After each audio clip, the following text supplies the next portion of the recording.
I've been doing it for years.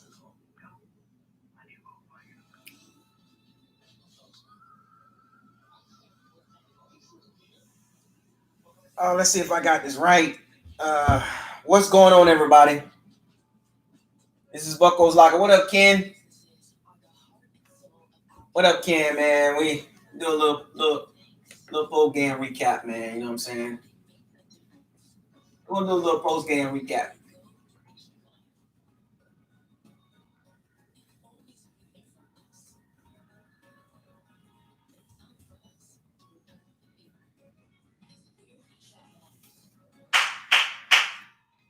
Y'all join the live stream, man. We're just gonna wrap it up a little bit, man.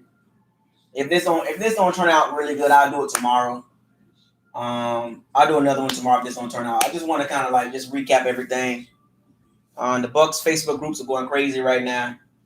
They all over the place. They can't even act correct right now.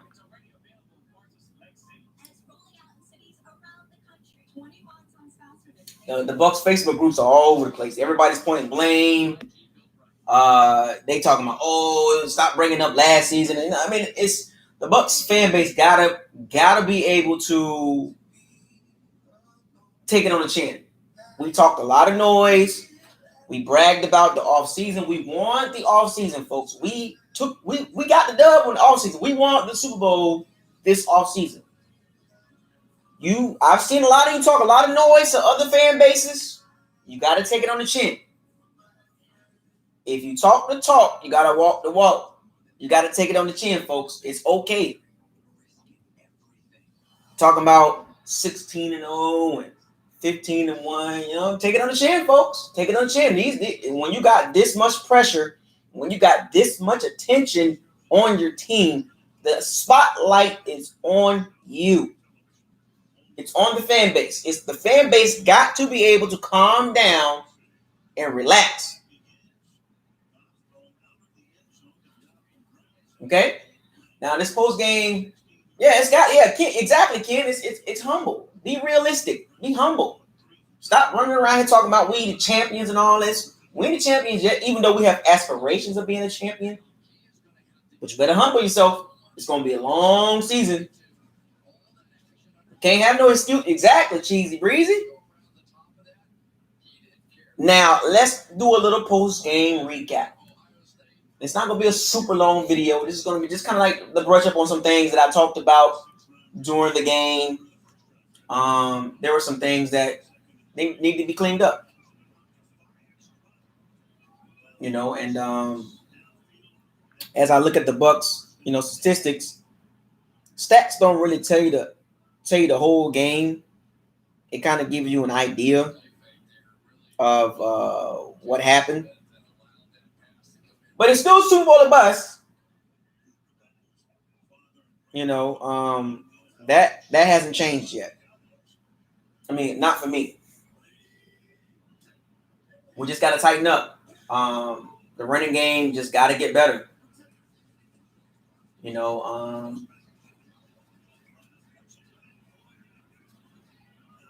the running game was just not good enough. You're right, Cheesy Breezy. You're right, Jamar. If that O-line don't improve, man, this is what we're gonna get. This is the results. We're gonna get a lot of mixed results. We're gonna get a lot of inconsistent play from Tom Brady. If you watch the game today, both teams looked old.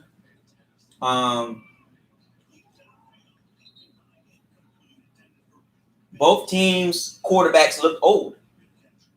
I watched the game. As you join the live stream, like the video. We got some folks coming in. Come on in, share this live stream. We just got a quick little post-game recap. You know what I'm saying? And it just wasn't a clean game. And this was expected. Yeah, Donovan Smith, man. Yeah. Donovan Smith, man. I would do a live stream if I bring people on. I could bring people on. Should I bring people on? It'll get too long. I might do it tomorrow. I might just bring people on tomorrow to kind of hear what you got to say. It just wasn't a good look, man. Like the game. Yeah, we got outscored 17, I think 17-0 in the fourth quarter. The second quarter. But that pick six was not cool, man.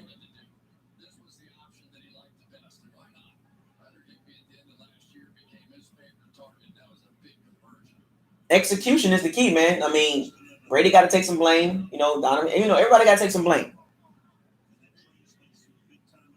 Everybody thought that we just going to come out here and just run the Saints out the gym. That was not the case. That was not going to be the case. You were not just going to. I didn't see the press conference. So Taylor King.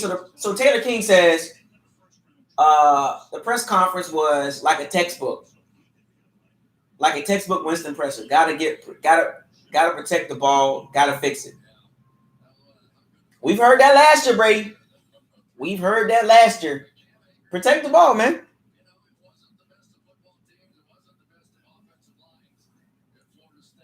The last 3 games, Brady has thrown a pick six. 3 games in a row, Brady has thrown a pick six. 3 games in a row. In the last 20 seasons, since we like to bring up stats, Matt Schaub in 2013 had 4 straight games with a pick six. Brady is number 2. He's tied for number 2. That's a weird NFL stat to be a part of.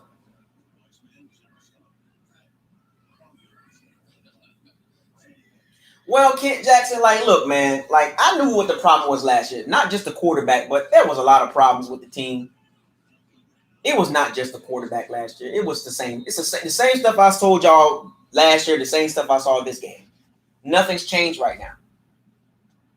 I called it, and it's going to be hard for a lot of Bucs fans that don't like this channel. It's going to be very, very difficult to challenge me now. You can't challenge me. Matter of fact, I'm calling you Bucs fans out that been screaming about this O-line to come join me live tomorrow. I'm going to bring you on the screen so I can hear what you got to say about this O-line after 1 game. But we'll discuss that tomorrow. We'll save that conversation for tomorrow. But the Bucs fans were so caught up in the offseason that we won. And if you look at this game, we didn't run the ball well.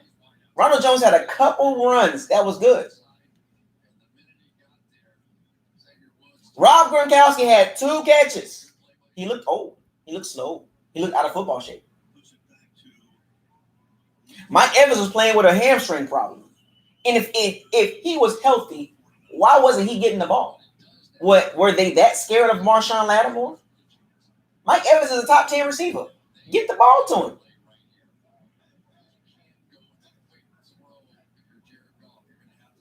Remember, folks, this is Bruce Arians' offense.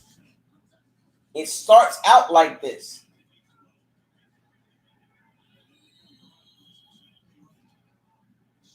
It starts out with the turnovers. We changed quarterbacks, the same results. Interceptions, special teams, poor running game. We saw this last year. I saw this last year. Brady hits the press conference. I got to protect the ball. I got to get better. Yeah, Brady. We heard it before. We've heard this before, Brady. This is the Tampa Bay Bucs. This fan base has heard that for 5 years. We don't want to hear that anymore. You're Tom Brady. You're the great Tom Brady. We don't want to hear, I got to fix it.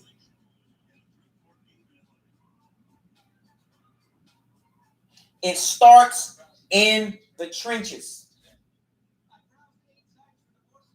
The O-line must get better.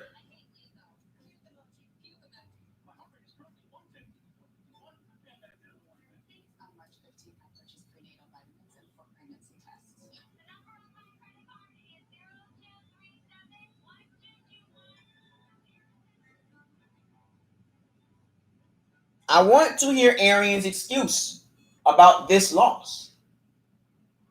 They got to get better.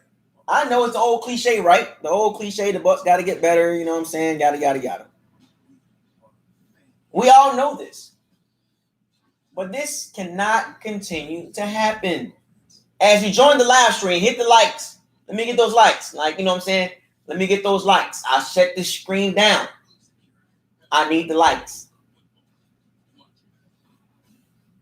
Kent, Chris Breeze. Where are my shooters at? Steven Griffin, the greatness. Archie Boy, Travis Gaynor, 93.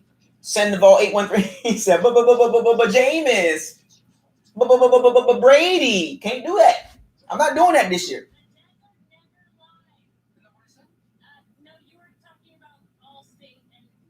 It's only one loss. We will get better. But it was not a good look. But this is the Saints are too good of a team to turn the ball over, have problems with special teams, problems with the running game, problems at quarterback, problems with miscommunication with the receivers. You can't do that. You can't do that against top teams. I'm not going to do the Brady. Everybody's taking the blame.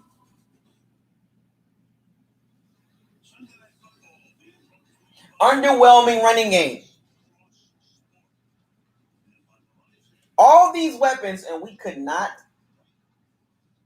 make it happen. People got caught up in thinking that it's just going to be easy breezy. Brady got a bunch of weapons. It's going to work itself out. First game of the season.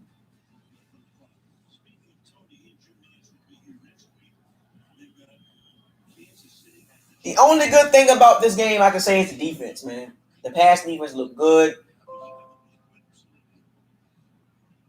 The pass defense did look good, and for the most part. They look good. Yeah, that was a concern. Brady didn't push the ball down the field as usual. I told y'all, he's not going to risk it like that. He's just not going to do it. He's just not going to push the ball down the field like that. That's not his game. That's not his game, man. It's up to Byron Leftwich to make the adjustments. It's because remember, Bruce's playbook has been one way or the highway, and to make the adjustment, the terminology, it's kind of hard to do that for one player.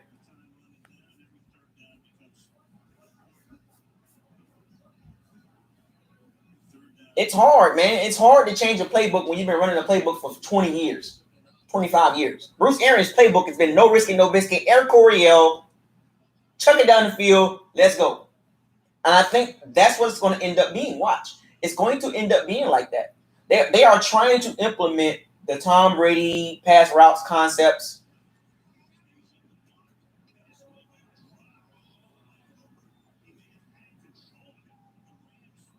It's going to be a struggle, folks. Murphy button, Murphy's law. Exactly.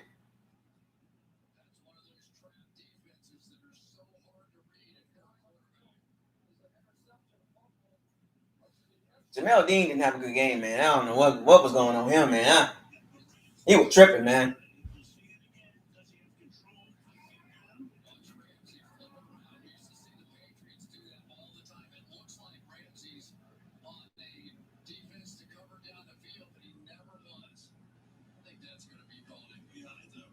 Yeah, both quarterbacks look old, man. Both of them look old. Let me get those likes. Yeah, the Saints offensive line didn't do anything special. They looked old.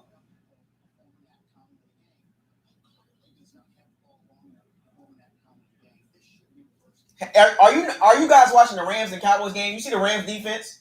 The Rams defense ain't no joke. See the Rams D-line? All right. Carlton Davis looked good. Sean Murphy Bunting looked good. Antoine Whitfield looked good.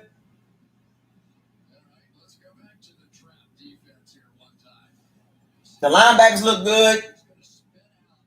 The run defense looked good. But the pass rush, I am so concerned about that already. The defense did what they're supposed to do. If the offense and special teams did what they're supposed to do, we'd have won this game. They would have won this game if the offense and the special teams did what they're supposed to do. Or if the special teams and the offense would have been on the same page like the defense. If they would have had the intensity of the defense and the special teams should have had that same intensity. This has been an ongoing problem with the Bucs. But we kept focusing on one player. We cannot focus on Brady. We have to worry about the I'm going to tell you right now, the special teams are a concern for me. I'm not concerned about the offense right now because it's still early. They'll get it together. There will be some growing pains. There will be some interceptions, probably some more pick sixes. But it'll be okay. I think we'll be okay. We'll figure it out on offense. My concern is the special teams, the O-line, and the pass rush. That's my concern. Shaq Barrett did not show up. $17 million franchise tag, nothing. And you want to get paid long term?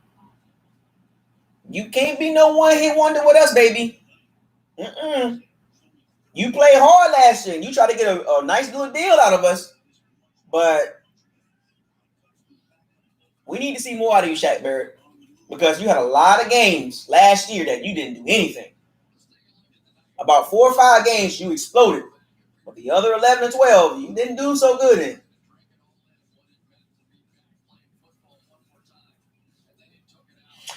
Tristan Wirfs looked. It was okay. He had an okay debut. He had a lot of help. Kappa was helping him. The tight ends was helping him. He is learning on the fly. At some point, we got to leave him on the island. At some point, we have to leave Tristan on an island. At some point, we're going to have to leave Tristan on his own. He looked good in spurts. They didn't run the ball a lot to his side. I didn't know that. They didn't run the ball a lot to his side.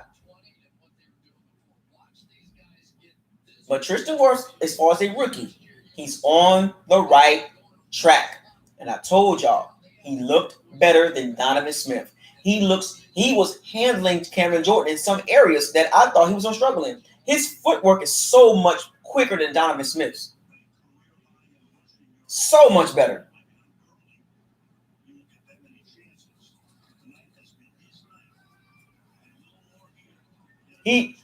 Tristan got better footwork than Donovan Smith right now. He's just more athletic.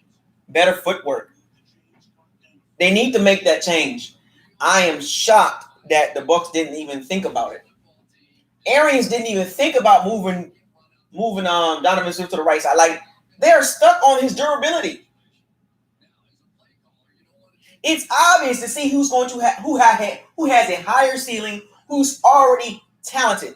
To be honest with you, Tristan is the most talented O-lineman we got. We got one, folks, if he stays on the right track. He's the best O-lineman right now, athletic-wise. His athleticism is off the charts. Off the charts.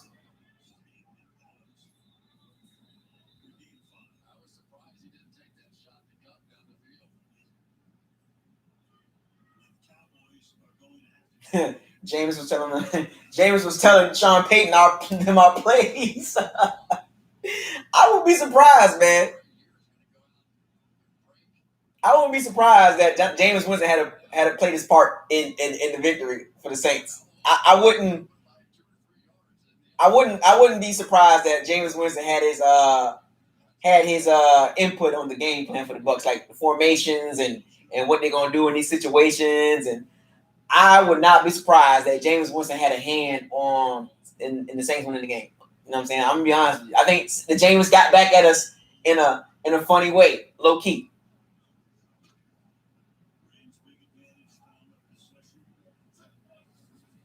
You know what I'm saying? Because Arians been taking shots at Winston.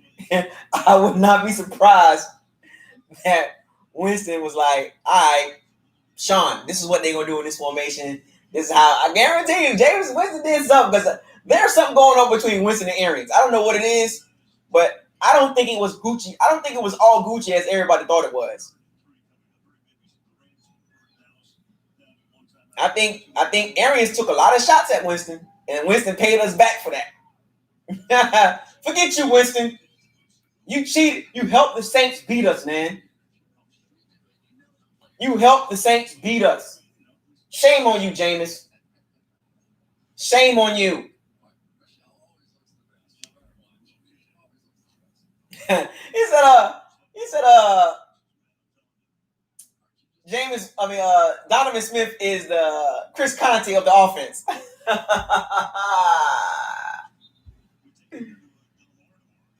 Oh my gosh, man.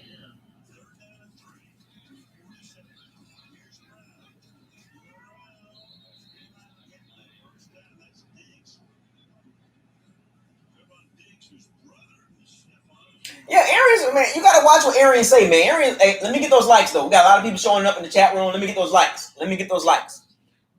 Shame on you, Jameis. You helped the Saints beat us. I don't like you, Jameis. That's wrong, man. You wrong for that. You wrong for that, Jameis.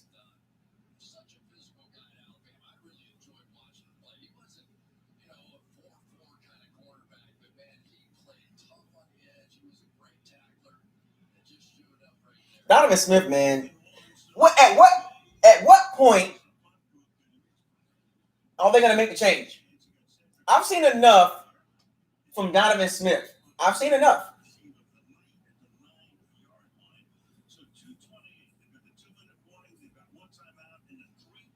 I've seen enough from Donovan Smith. I've seen enough. This cannot continue on if we're trying to get to the Super Bowl. Donovan Smith had a horrible game. I want to see the PFF grade on Donovan Smith right now. 32nd in the league at left tackle. And a lot of y'all swore up and down that Donovan Smith was actually good. Move Tristan over to left tackle right now. Forget cut the crap. The Bucs fans have seen enough of Donovan Smith. We are tired of his inconsistent play. He's costing some downs for us. We should have got Trent Williams, drafted Tristan Wirfs, got Trent Williams, moved Donovan Smith to the right guard.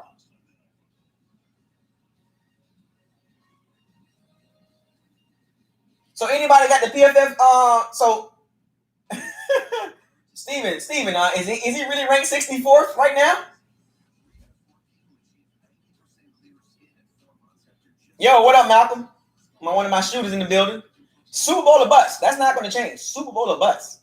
And I don't care what anybody say. That's not going to change. He said Anthony Collins. And people actually Bucs fans actually thought Donovan Smith was good. Like, go back and look at some of these conversations in the Bucs Facebook groups. Some of these Bucs fans thought Donovan Smith was, he'll be fine. What? Are you not watching the tape? He's inconsistent. If you look at the write-up right now, the post-game write-up on ESPN, Jenna Lane called out Donovan Smith. Oh, so now you want to call out Donovan Smith, Jenna? You don't listen to BucosLocker. Now you want to call out Donovan Smith, Jenna Lane. Yeah, I'm talking to you, Jenna Lane. I've been watching you.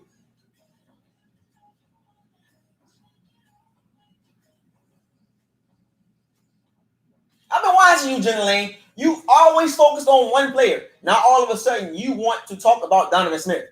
We've been talking about Donovan Smith for 4 years, and you've ignored the Bucs fan base.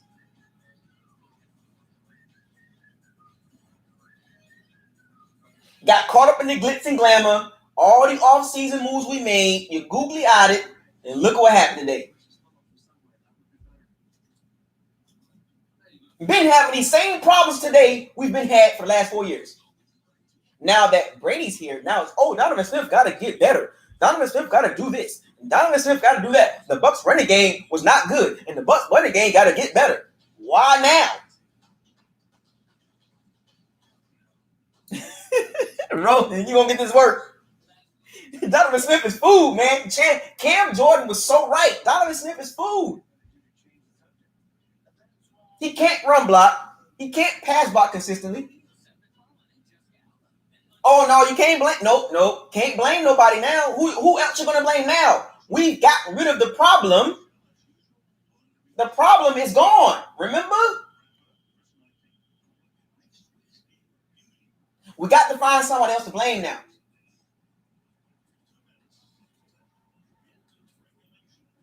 I didn't like the running game, folks. The special teams, run blocking. I don't like it. I just don't like it.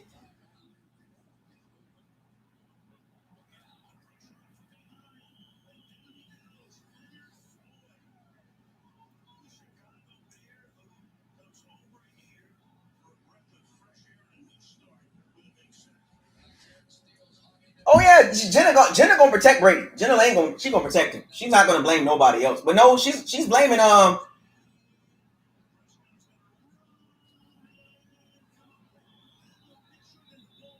she's called out Donovan Smith. She's called out Donovan Smith.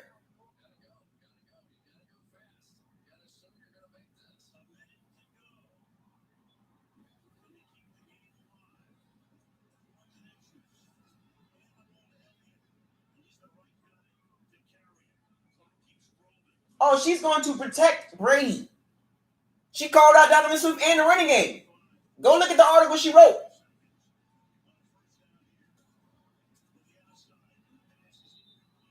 She called out Donovan Smith. She called out the running game. She called out special teams. Finally, she called him out. Because every question she had was about Brady.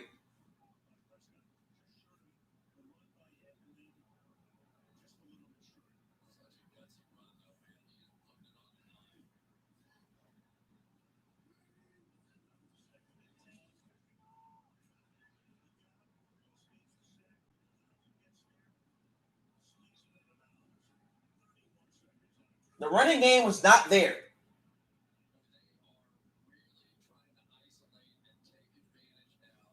The running game was not good.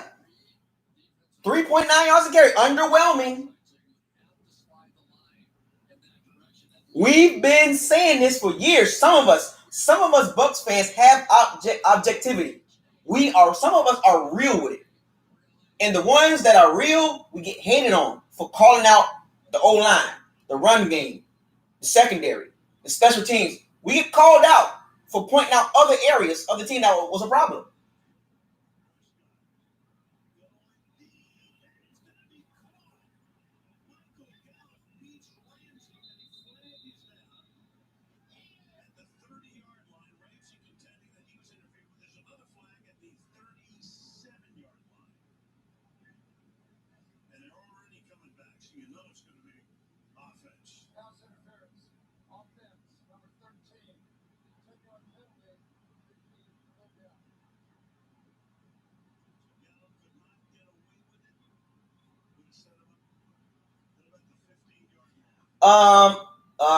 Antoine Whitfield, B. He got a B. Jordan Whitehead, D plus.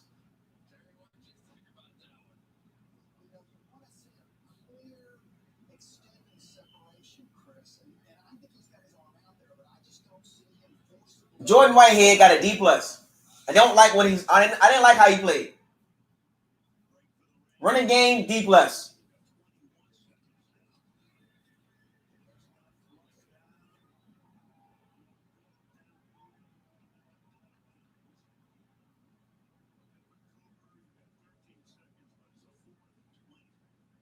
Special teams, F.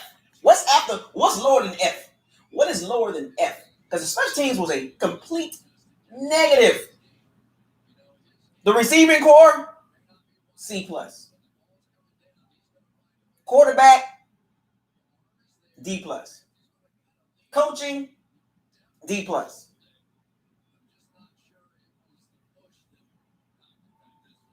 What's lower than F for Donovan Smith in the O-line?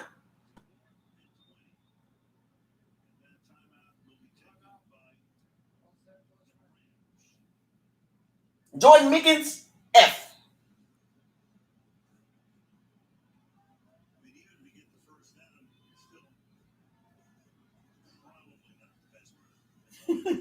Donovan Smith get a C plus. Tristan Wirfs, C plus, B minus. But Jordan Mickens, Jaden Mickens, what was he doing? What was you doing back there? Mike Edwards, F. At some point, folks, you got to come to the realization of Donovan Smith just not going to cut it for the full 16 games. I can call out some of you Bucs fans that swore up and down this O-line was top 10, and I got the screenshots.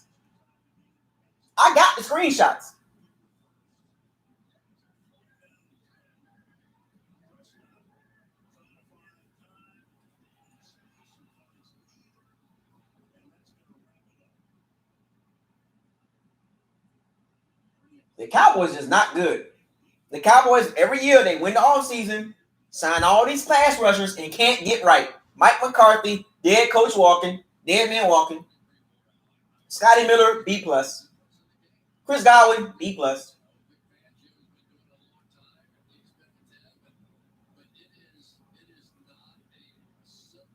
I would not be surprised the media get on Donovan Smith. They're going to bring so much heat on Donovan Smith, it's not going to be funny. Poor Donovan Smith about to get it. Carlton Davis, B plus, B minus, B plus, Murphy Bunton, B plus, A plus. Levante, Devin White, A plus. Donovan Smith, Jamel Dean, Jadaon Mickens, Jordan Whitehead. Walk the plank. You're going to walk the plank. You got to walk. I'm bringing that back. Walk the plank. I'm bringing that segment back on BucosLocker. You heard it here first. Walk the plank. Cameron Brake, where were you at? Byron Levis, walk the plank. I'm bringing that back. You heard it here first. I started to walk the plank 4 years ago. Tom Brady, D plus. You look old, but it's okay. You'll get all right. You'll be all right, Tom Brady. Keith Armstrong, walk the plank.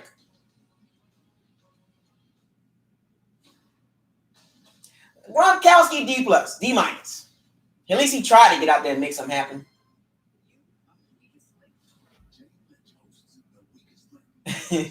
To the Bucs fans that thought we were going 16-0, walk the plank. I'm going to need you to have several seats right next to BucosLocker. We were not going 16-0. We're not going 15-1 or 14-2 or 13-3. It's not happening. Come sit right here next to BucosLocker. We have a conversation, and I will school you like this. I will talk to you like this.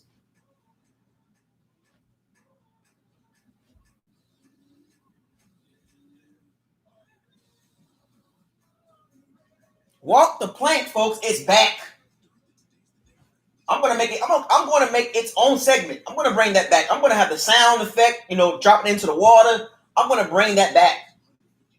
I'm going to bring that back. I got to walk the plank back because I'm not having it this year. I'm not having it. I'm not going to give excuses. I'm not going to take it easy because we got the Super Bowl in the offseason.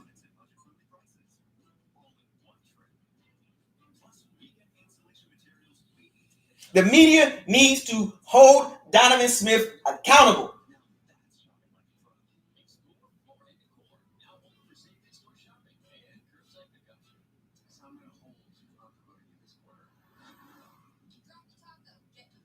The media needs to call Donovan Smith out just get on him. Get on him. Greg Allman, Jenna Lane, Rick Stroud, get on Donovan Smith. Bring the spotlight on Donovan Smith. Snatch every bit of confidence from Donovan Smith's conscience since he's trying to be convinced that he's trash.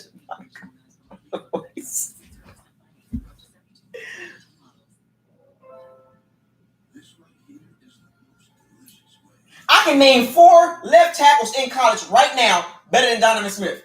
The Clemson left tackle, Jackson Carman, Perry Snell from Oregon, Walker Little from Stanford, Trey Smith, the goal. Like, I can name 4 left tackles right now better than Donovan Smith right now in college. I watch college football, folks. I can name 4 left tackles that are better than Donovan Smith right now, and they're in college.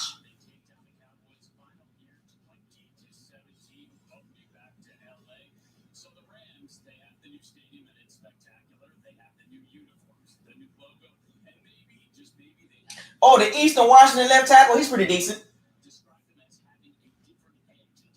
That Clemson left tackle, I like him. Donovan Smith needs to hold this L.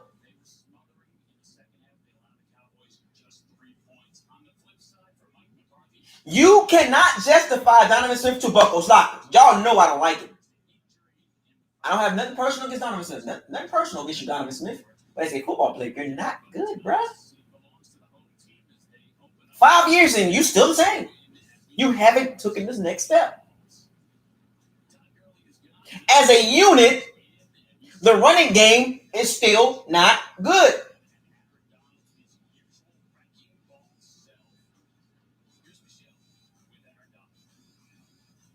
The O-line is soft on the running game. They're soft. The running game is pointless. Just let Brady cut it loose.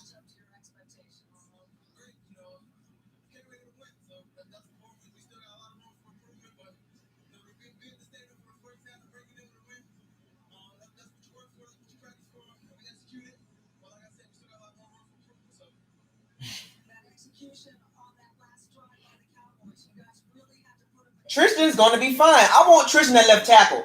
We got almost 100 people in the chat room. Let me get those likes, man. Let me get those likes. I got like 66 people in the chat room, and I can't get 66 likes. That's how y'all do BucosLocker? Hey, my shooters. I need y'all to do me a favor, my shooters. Shooters. Do me a favor. Copy and paste this right here.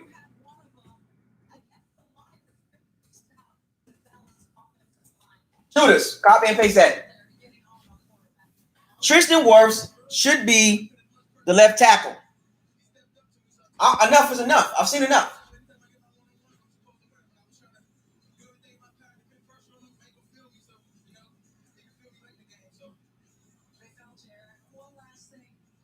It's not right, man, because I'm tired of seeing the O-line piss poor run blocking. We can't even line up and run the ball correctly.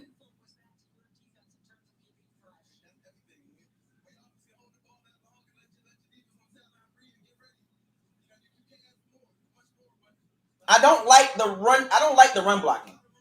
I just don't like it. It's inconsistent.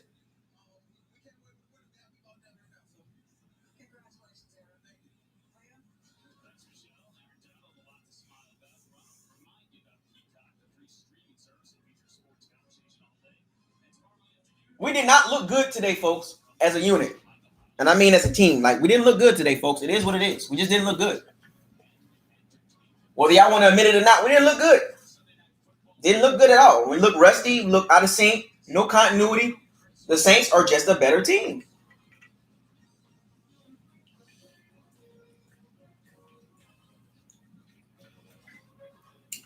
We won the offseason, folks. We got the Super Bowl championship in the offseason.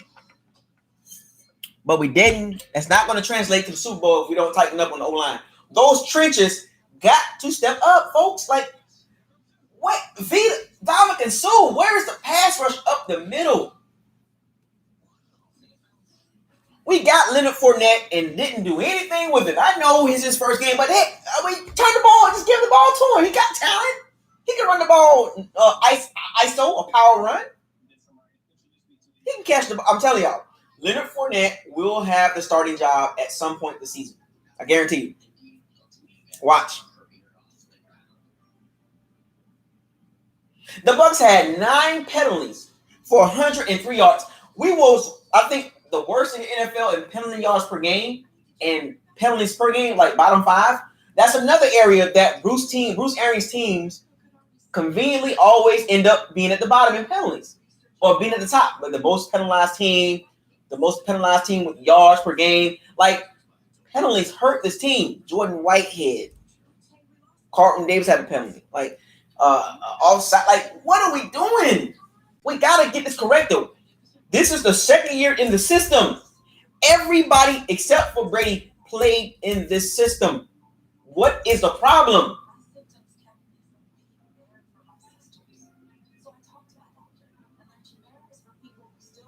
What was the purpose of playing Mike Evans if you're not going to throw him the ball? Marshawn Lattimore, you got to challenge him, man.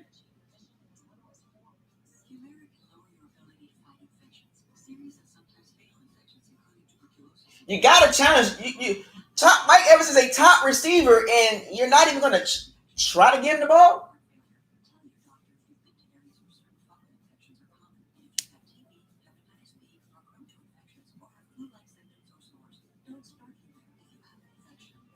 And I'm just not going to have it this year, folks. I am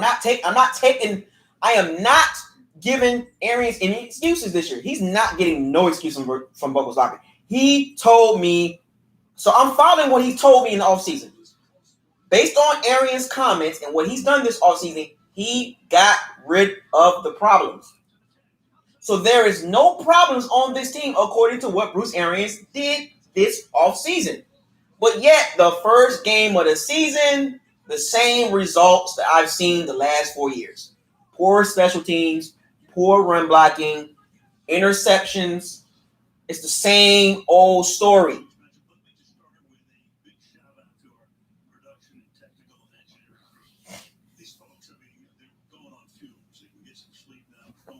The problems still exist. We changed quarterbacks. We got rid of the problem. Oh, no. That was the problem. Okay, Bruce Arians, that's cool. You thought he was a problem? Cool. You brought the great Tom Brady in? Great. You brought McCoy, Keyshawn Vaughn, Leonard Fournette, Tristan Wirfs, got rid of that. Peyton Barber gone, Umar, got it. You've identified the problems. Okay, we good with that. But the problems still exist. Special teams, running game, O-line. So who do we blame now? So what do we point the finger at? Because at some point, Arians, if we are struggling, Arians, I am going to be on your head. I'm being very patient right now. This is one game. But if we continue to have these problems, Arians, I am going to get on your head. I'm going to be on you. I'm going to be an advocate. I'm going to be front and center on Bruce Arians if this doesn't get corrected as the season moves forward. It's one game. We're going to be okay. But if we cannot get this fixed, running game, O-line, special teams, I'm going to be on you, Byron Leftwich, like flies on shit. You got the right one. You got everybody hyped up about this Super Bowl aspiration because you told us, based on what you did, we have a Super Bowl roster.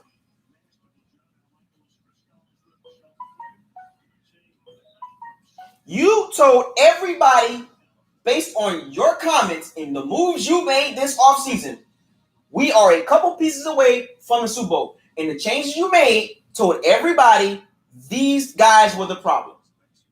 Cool. I want to see results. It's only one game. We're going to be okay. I'm going to be optimistic. We're going to turn it around in a couple weeks when we play better teams. We're going to win the next couple games. We'll get some momentum. We'll get some confidence. But I want to see this team do better. Keyword, TEAM.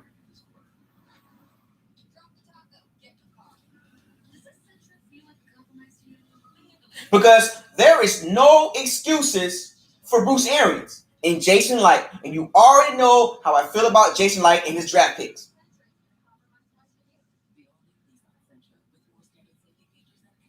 We got all these weapons, but the trench is still in question. All these weapons, but the trenches still need to be addressed. No pass rush up the middle. Outside of JPP and Shaq Barrett, no pass rush. Well, we got Devin White. Cool. Devin White gonna be a Pro Bowler. Pass rush. The trenches.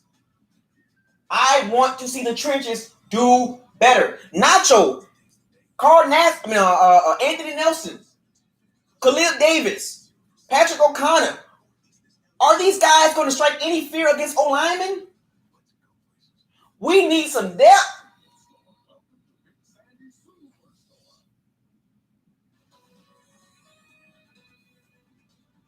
We need some depth. Pass rush. Did you see the pass rush today? We almost got 100 people in the chat room, and I can't get 100 likes. I don't like y'all right now. Y'all not hearing me right now. I don't want to hear the excuses. Okay, we take an L. That's cool. I expect us to lose this game. I'm giving y'all fair warning on this channel. Moving forward, I don't want to play these games with Bruce Arians and Jason Light. You are all in. You put your chips to the table. I want to see results. I'm not worried about Tom Brady. He'll be okay. He'll do better.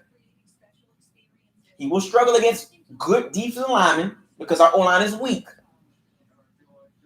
Unless this O-line can improve, which I hope they improve, specifically a left tackle, we're going to have some problems, folks.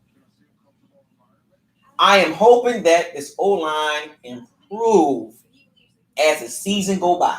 Because I know some of you probably thinking, oh, BucosLocker is one game, man. Chill. I know it's one game. I'm cool. I'm just telling you, I'm keeping it real on my channel. I'm telling you the truth. Tell the truth. I don't think you have the facilities for that. Because, Bruce, if you screw this up, no, I'm not even going to go that far. Donovan Smith, this is for you. You're ruining it. Read my lips. You're ruining it. You're ruining it.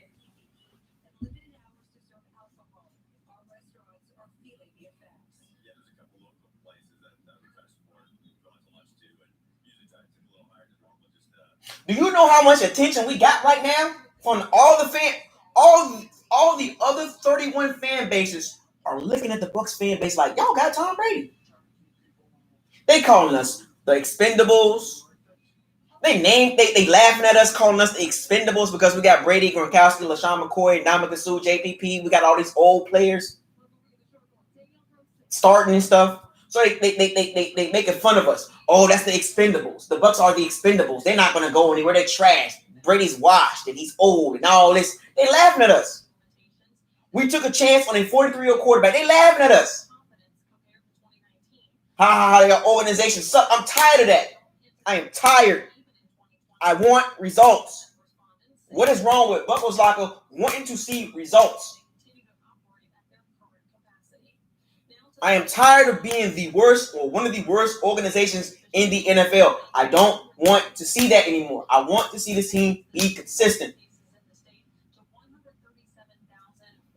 I want to see this team make the right decisions. In game, during the draft, in free agency. Make the correct decisions to help the team. You've done that. So now what is the problem? Because we are seeing the same results. New quarterback, same results. Pick six, miscommunication, interception, no running game, poor special teams, boneheaded penalties. The same stuff we seen last year. Go on Twitter right now. 31 other fan bases are like, The Saints fan base is, I live in New Orleans. The Saints fan base is like, I told y'all we're going to win the game.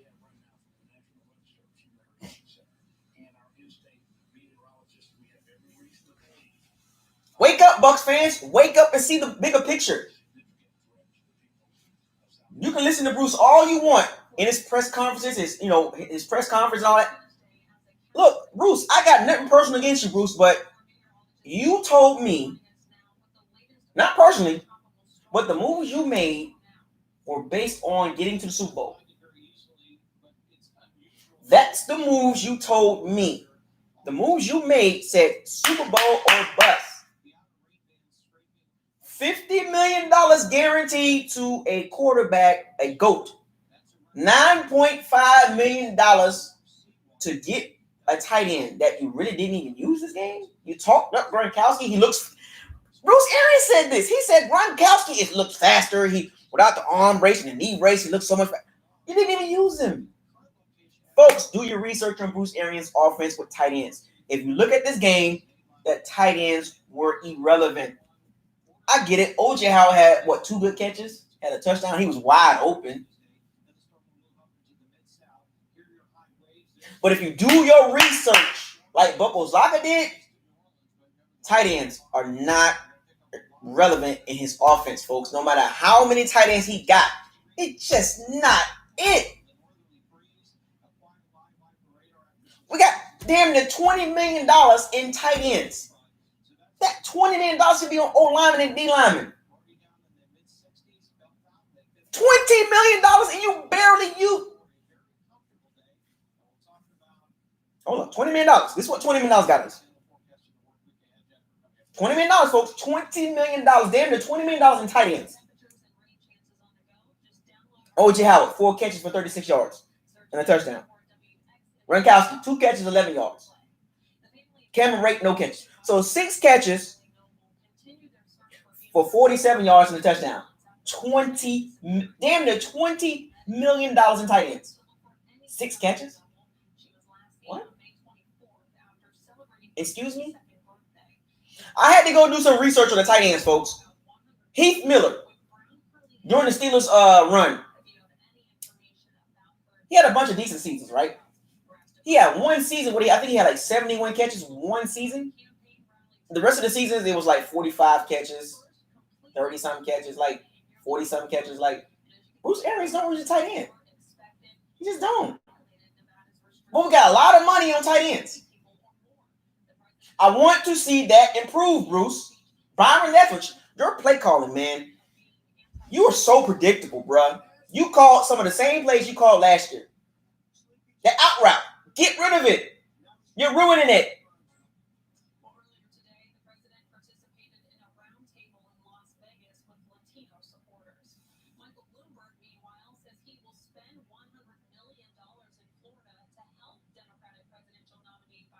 I want to see improvement in the running game and the tight ends and the special teams and left tackle. I want to see improvement. The Panthers should be a good game to get some confidence. We're going to get some confidence. We're going to shut down Christian McCaffrey. I'm going to get into that later on, but you get what I'm saying? We're going to get some confidence this Sunday against the Panthers. We need that confidence against teams like the Panthers, the Raiders, the Falcons. We need confidence for teams like the Chiefs, the Vikings, the Packers. We need the confidence. We're going to win 11 games, according to BucosLocker. But nobody will get excuses. As you can see right now, I'm not giving nobody excuses. Brady threw a pick 6. We saw that last year. We've seen it again this year. That stupid out route.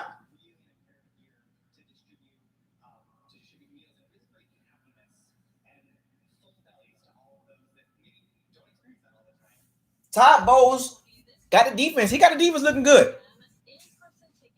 But that pass rush, man, if he don't blitz, man, we're done. We're not going to get no pressure with no pass rush, man. I mean, without no blitzing. We got to blitz to get sacks, man.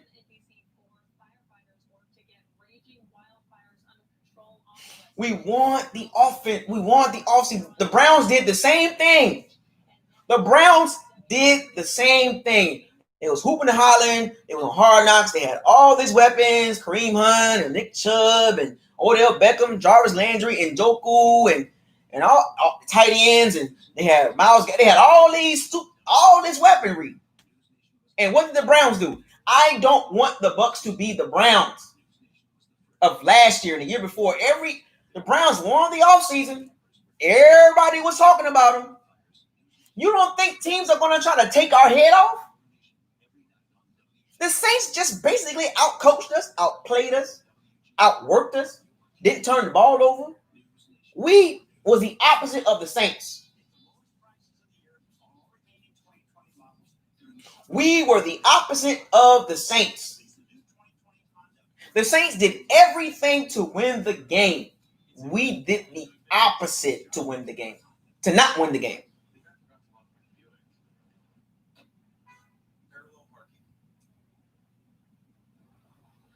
You can win the offseason all you want, but you got to get on that field and produce. You got to get on that field and show us fans that's paying money for apparel. I'm spending money on jerseys and shirts and other stuff just to have fun, the fan experience, to be hyped up, to be disappointed every year. I'm tired of that. I'm not going to keep spending money to see this team keep losing. I'd rather not spend money and watch y'all lose. This is week 1. It will get better. No, we're not the Tampa Bay Browns. We're not the Tampa Bay Browns. We better not end up like that. Because I'm not even going to say that. We are not the Tampa Bay Browns. I'm not going to let nothing slide this year. If you coach bad, you call bad plays, you throw pick sixes, you throw interceptions, you don't run the ball, I'm calling you out.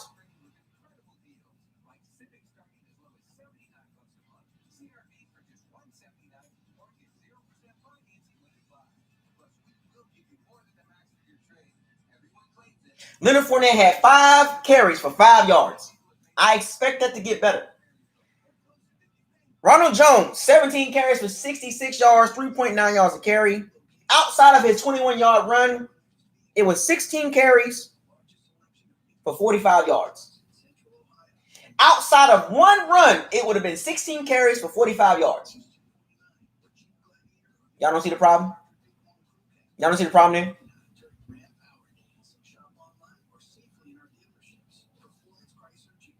Y'all don't see the problem? Outside of one Rojo run, 16 carries for 45 yards. That's the best that you can get out of Rojo with that O-line. He does not look good with that O-line. And Ronald Jones is a good player. Not a top-tier running back, but he's a good player. Keyshawn Vaughn, 3rd-round running back. Irrelevant. What? Why didn't you just pick O-lineman? D-line or O-lineman? Mike, why did we pick Keyshawn Vaughn? Why? You pick a running back, you got to use him.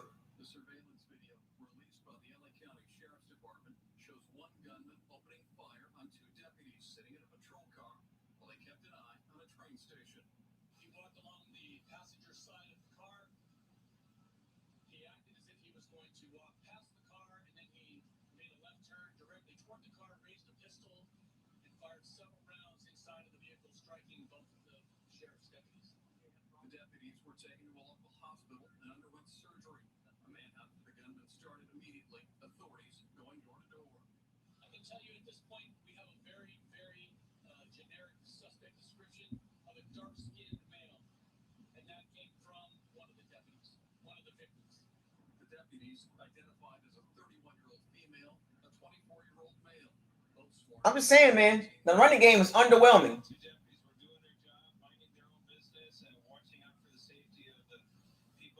I am not going to have it, man. Keyshawn Vaughn, where was he at? 3rd-round pick.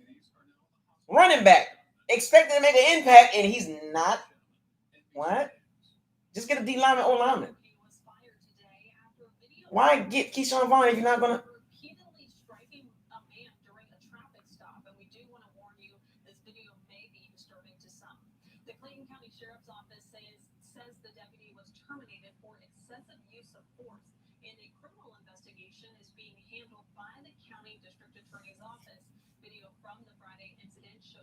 I'm just not. I'm tired of talking about the special teams. The special teams are so bad. It is so bad. Y'all have no idea how bad the special teams is, man. 32nd ranked special teams.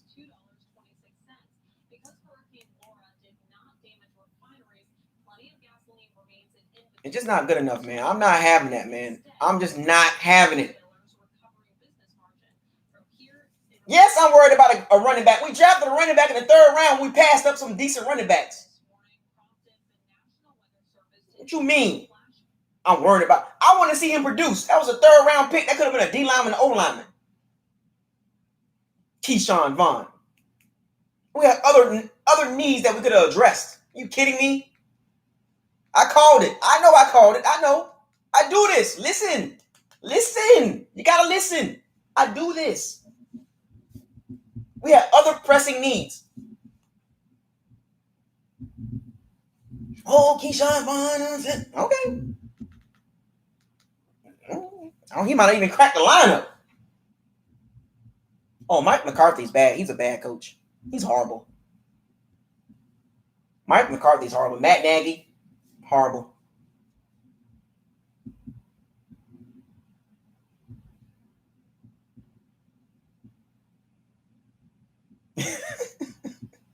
Folks, you got to pay attention, man. This team is just do some weird stuff, man.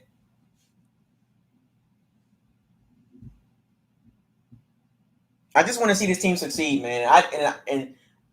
I'm not too much worried about the game. I'm just telling you what we've seen for the last few years.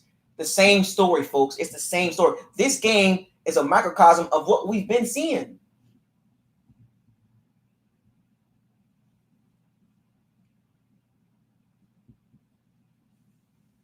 We have a quarterback that's not mobile. You got Tristan in the first round. You got Antoine Winfield Jr. in the second round. Why not get another O-lineman in the third round? It wouldn't hurt. D lineman. Like, what's the problem? Are they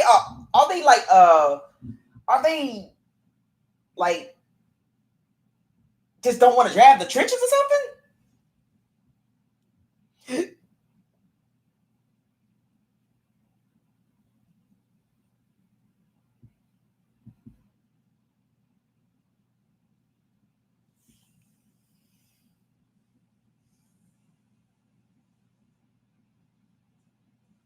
You got rid of a guy because of turnovers, and then we turn around and do the same exact thing.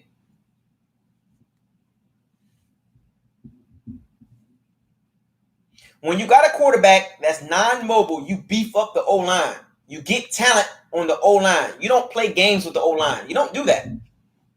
When we play top-tier front sevens, top-tier pass rushing lines, I want to see how this O-line produces.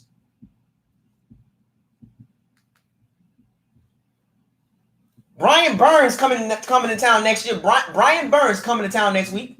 Good luck, Donovan Smith. Keywan Short. Good luck.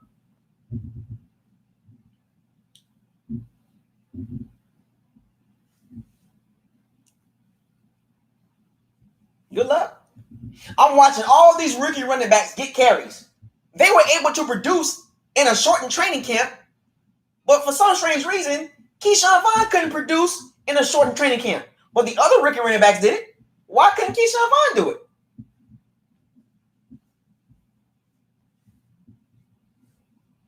I'm just asking the question. Because all these other rookie running backs got carries.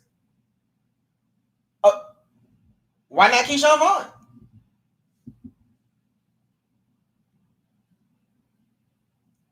All these other rookie running backs made impacts. Zach Moss scored a touchdown, a pass-catching touchdown. KJ Dobbs had 2 rushing touchdowns. Cam Akers got some carries.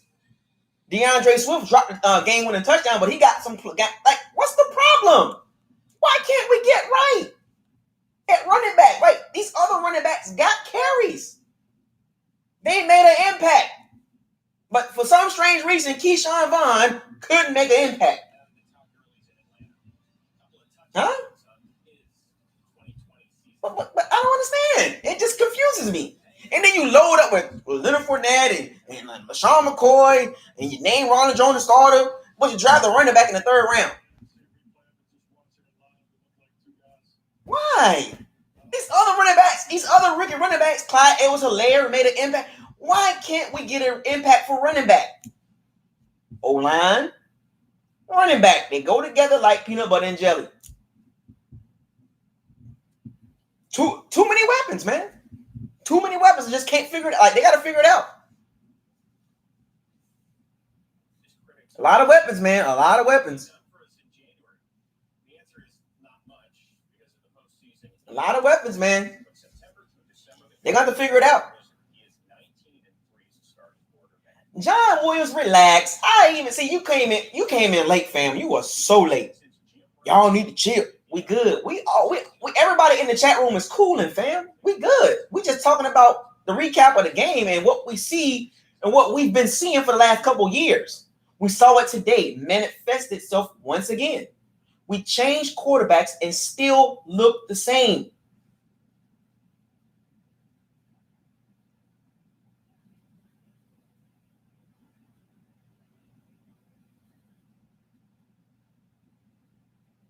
We changed some pieces and we still look the same. We got rid of Peyton Barber.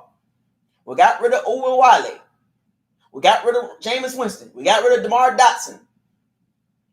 Carl Nassib. We still look the same.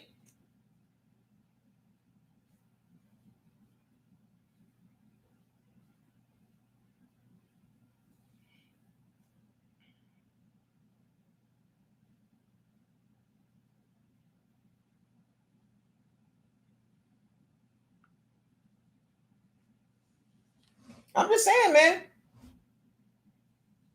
We just got to make the right decisions, man, because this game just scares me a little bit, man. Like, not scare me, but it just kind of like, man, I hope we're going to correct some of these things. We're going to get better, but it's just concerned that we've been seeing certain players play the same way, like Donovan Smith.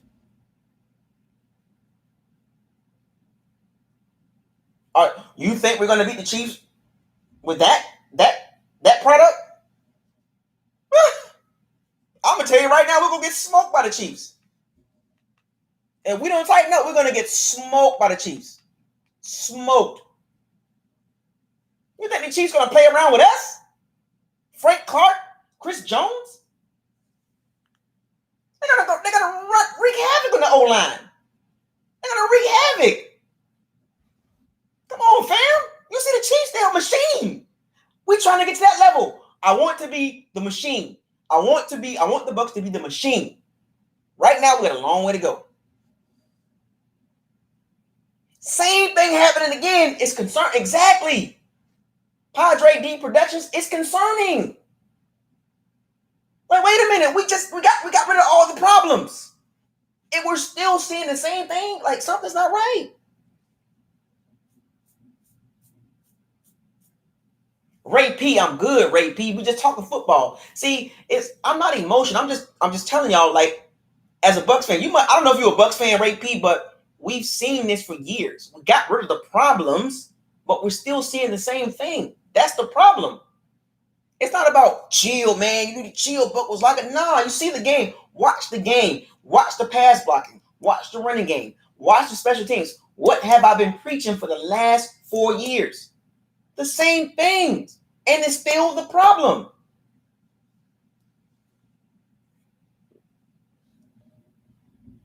Okay, you've been a Bucs fan since 1995, then you should understand. You got to understand, fam, it's not about being overly emotional. It's just like, wait a minute, we got rid of the problems. But they still exist. Exactly, Taylor King. It's not about one game. It's been like this for the last 4, 5, 6, 7, 8 years. The same stuff over and over again. The same stuff over and over again. Bad penalties, poor special teams, block kicks, missed kicks, pick sixes.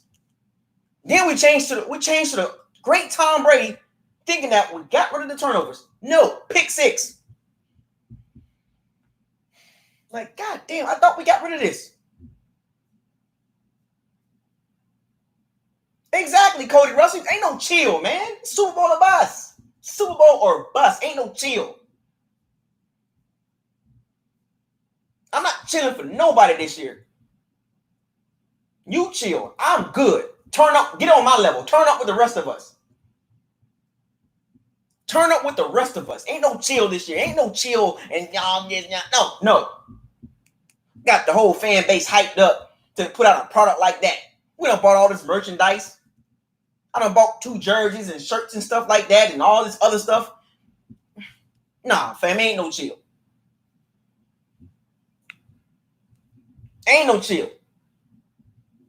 It's Super Bowl or bust. Ain't no chill. I don't want to hear it. No excuses. This offseason has been weird. A weird offseason, and it set us back. This COVID-19 crap set us back. The OTAs, not having the reps and all that, it hurt us, man. It hurt us bad. We saw it this game. We were so uncoordinated. There was no cohesion with the team. I'm not chilling. If you telling me to chill, you might want to get off this channel. Facts. Not happening. I'm not chilling. Super Bowl or bust. So let me ask y'all this question in the chat room. If you think it's Super Bowl or bust, you can type that out or give me a thumbs up. Everybody that's watching this live stream, if you think it's Super Bowl or bust, if that's your expectations, give me a thumbs up or type in SB or bust.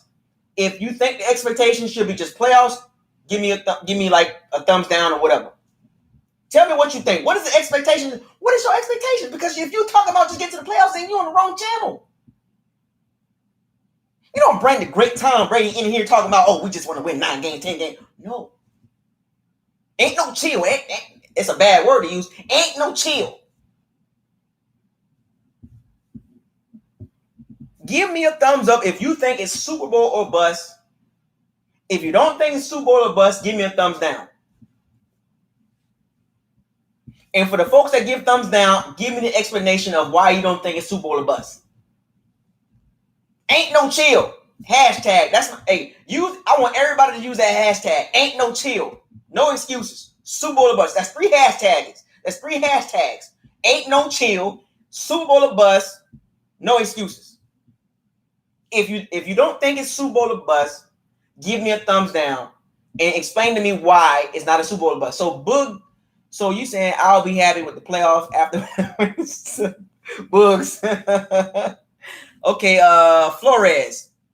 Why do you think it's not a Super Bowl or bust? Why the thumbs down? Explain to me why the thumbs down. I want to see the people with the thumbs down. Ain't no hashtag, ain't no chill. Spread that out there. Ain't no hashtag, ain't no chill, hashtag, no excuses, hashtag Super Bowl bust. If you don't think it is Super Bowl or bust, give me a thumbs down. I want to hear from those people.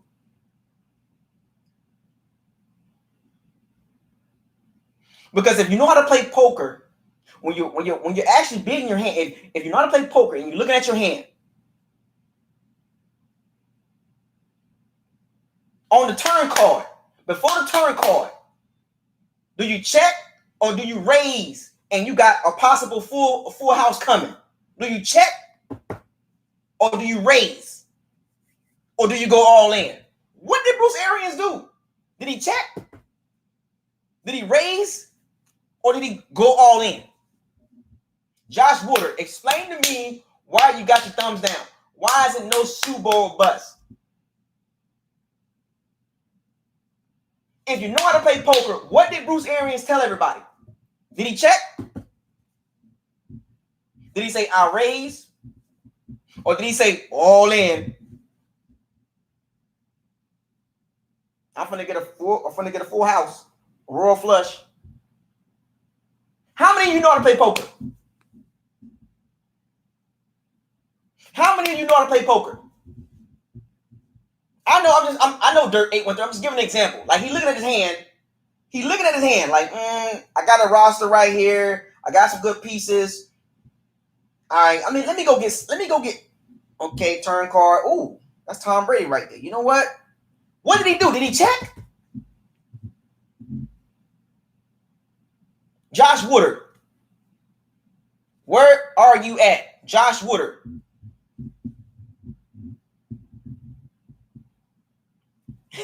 Flores said 8 games, I'm good. Why do you think we're going to win 8 games? Where's Josh Woodard? Where's Josh Woodard? He said, thumbs down. No Super Bowl or bust. Why? Dan Collin, we're not Super Bowl or bust. Explain to me, Dan. Explain to me why is it not Super Bowl or bust? You got Tom Brady. Why is it not Super Bowl or bust?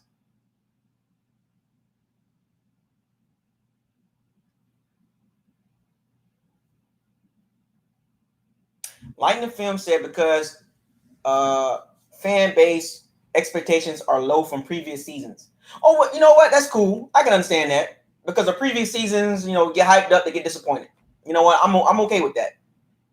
Oh, blackjack the same way. You got a king. You got a king. You got a king and an 8 on blackjack. You got 18. You risk it to get 21? I mean, come on, man. Like, we're not playing to get no participation trophy. You play to win the game. You play to go to Super Bowl. Every team aspirations is the Super Bowl, especially when you sign a guy like Tom Brady.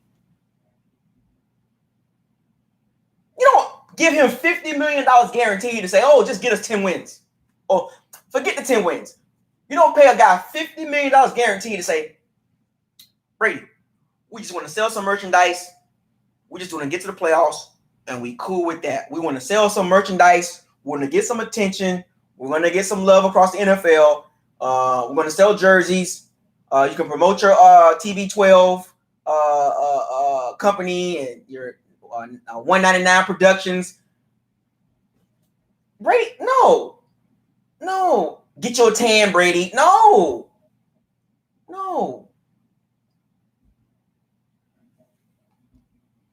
No, Josh, I didn't catch it. Josh, I didn't catch it. I couldn't read it through all that.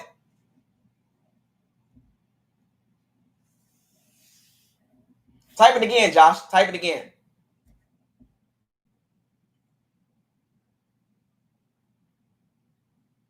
$50 million guaranteed. We didn't bring Brady here to sell his products, his TB12, his 199 Productions, for him to get a tan. He was brought here to get us over the hump to the Super Bowl.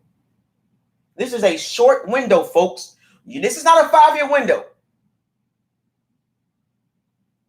Because at some point, we're going to have to get a young quarterback. We're going to have to get a young stud. Then what?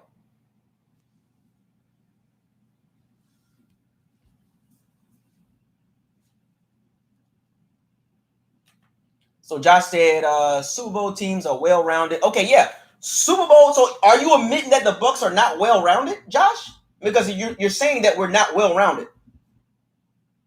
And they don't beat themselves. So you're telling me, okay, Josh, okay, I can respect that. I can respect that, Josh Woodard. That's a legit response. That's a legit reason why you don't think we're Super Bowl or bust, because we're not well-rounded. So there's one Bucs fan that's being real with everybody. I like that, Josh. He's saying that we're not well-rounded. So, Josh, explain to me, Josh, why are we not well-rounded?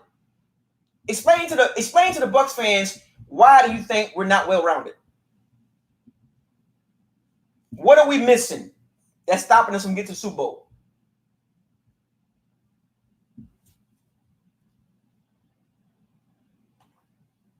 Or it's the culture? Yeah, the culture, man. The culture. It's been pretty bad, man. It's the energy, man. Energy. I don't know if y'all believe in the energy. Energy is energy has been passed along. Like, energy gets passed around. And when you have energy, bad energy, like from the fan base, front office, and all that, it shows.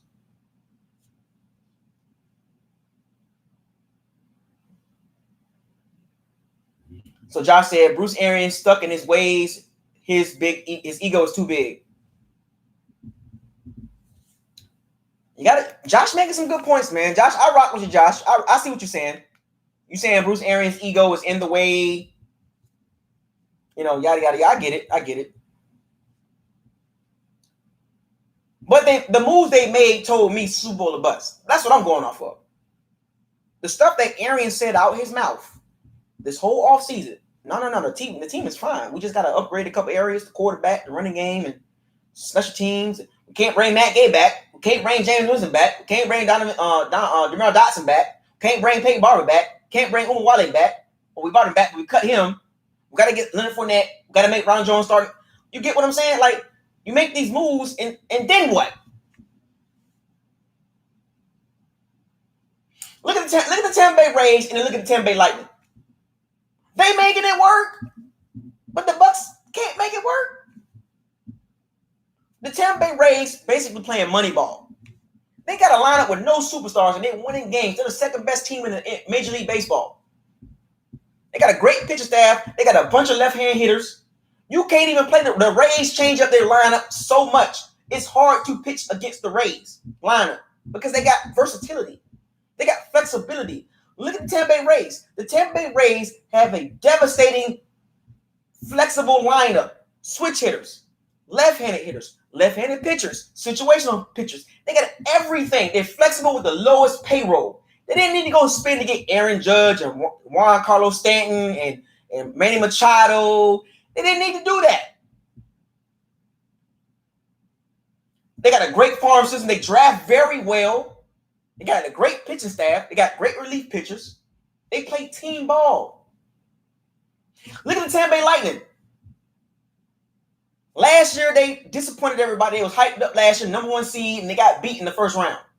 They made some changes. They stopped trying to outscore everybody during the regular season. They waited till the playoffs to turn up. Look at the Tampa Bay Lightning. Tampa Bay Lightning's going to win the Stanley Cup. The Tampa Bay Rays is going to the playoffs, and they're going to do some damage because they're going to be hard to beat. Why can't the Bucks get right?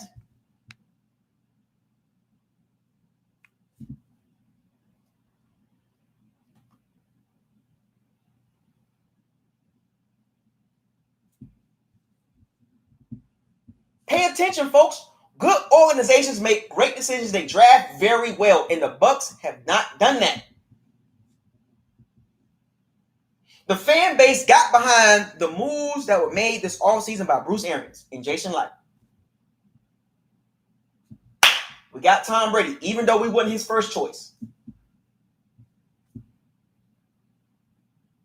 We drafted Tristan Wirfs. We got Antoine Winfield Jr. We drafted a running back in the 3rd round. We let Peyton Barber go. We got LaShawn McCoy, Leonard Fournette. We signed Rob Gronkowski, $9.5 million. Oh, so the Bucks are really trying to get it.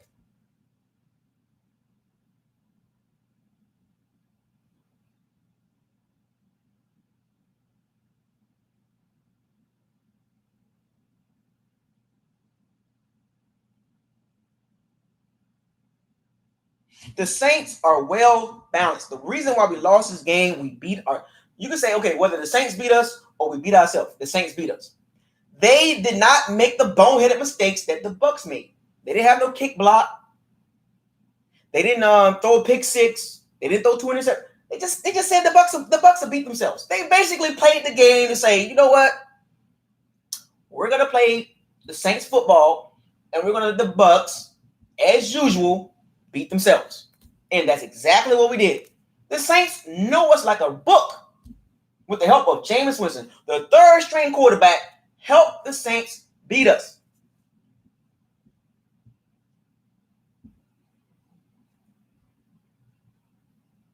And if you've watched the Saints special teams, looked so much better than the Bucks special teams. Those are the key areas that the Bucks just don't have the firepower. Mickens, what are you doing back there? Mike Edward, what are you doing? Jamel Dean, block on the punt cover, on the punt return unit.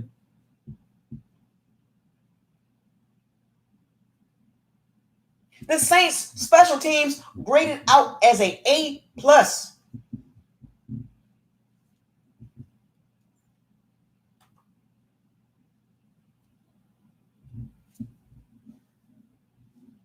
I know I did fatal. Pay attention. I do this. Like, I mentioned special teams all season long, all last year, year before that. I even done deep research, deep analytics. The Bucks special team unit is the worst in the NFL, and it showed today. How can we win a Super Bowl with that special teams? It got to improve. I know what I said, Cody. We're going 11-5. I stand by that. I'm not going to change nothing. We're going to go 11-5. And we're going to get to the Super Bowl, and we're going to win it.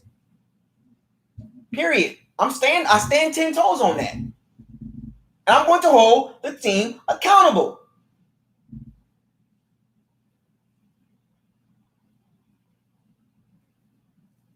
I'm going to hold the team accountable. Period.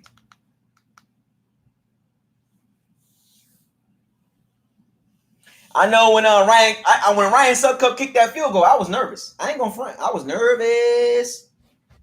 I ain't even gonna front. I was nervous, but I was like, "Ooh, please make that field goal." Extra points, all that. I was like, "Ooh." You know it's bad when you get nervous, man. Gronk was a non-factor, man. Disappointed in that. Totally disappointed in that.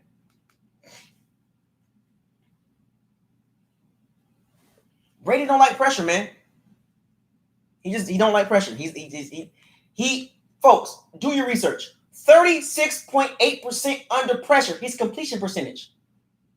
The worst in the NFL last year. The worst in the NFL last year. Under pressure. No, I haven't seen that, Josh.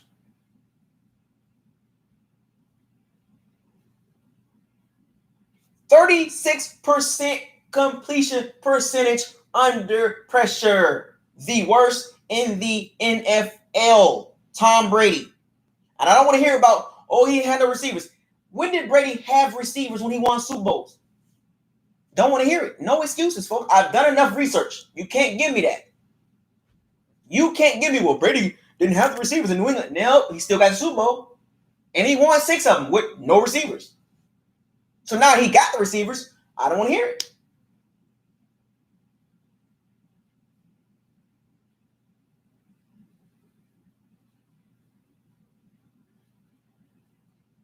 See, as a team, it's very difficult for one player to make up for the other flaws of the team. And I've been saying that, Josh. I'm watching what you say, Josh. It's very difficult for one player to cover up the flaws of a team. Did you really think Brady was going to cover up the flaws on special teams? Did you really think Brady was going to cover up the sacks? 47 last year? Did you really think that Brady's going to cover up the running game? You can't stack the box on us? You thought Brady was going to cover that up? No, you can't cover that up. It's a flaw.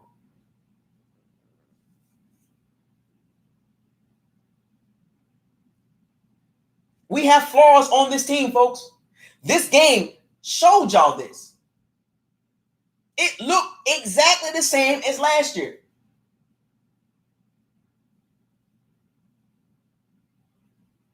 Poor punt, field goal block, muff kick, poor punt coverage. What? Jadon Mickens don't want to return the ball. Like, you don't have no faith in the special teams. Every game, I'm going to look at the special teams like, I don't know what they're going to do. They're special, all right.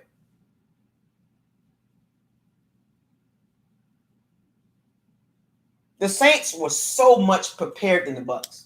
Even if they didn't even play to their peak. The Saints didn't even play good, and they still beat us. We could have got this game. I ain't going to lie. I picked us to lose the game, but we could have got the game, though. We could have got this game. We should have got this game, folks. We beat ourselves, and the Saints beat us too, but we could have got the game, folks. We could have got it. We could have got the game. I'm going to be keeping 100 with you.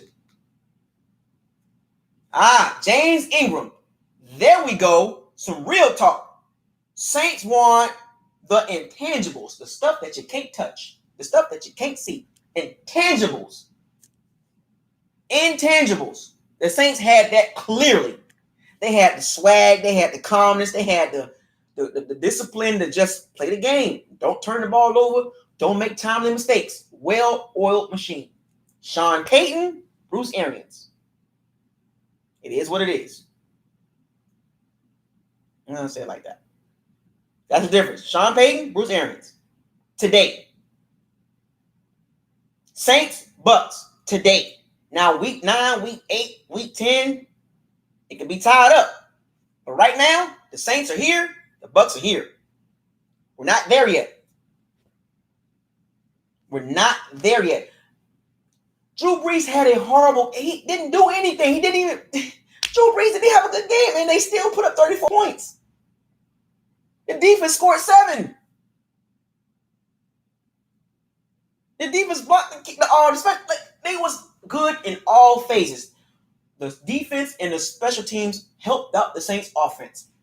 See how the other areas pick up the other areas? Drew Brees literally didn't do anything and they still beat us. They could have beat us 40-20. They almost put up 40 points. And Drew Brees didn't even have a good game.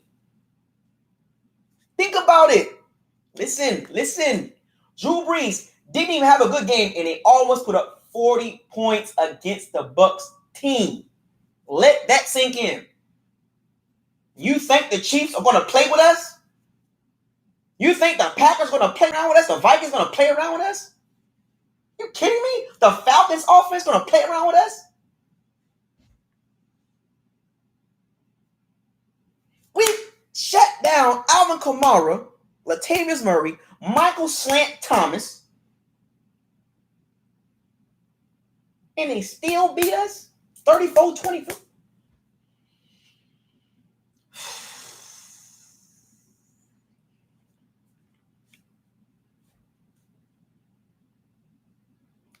Yikes.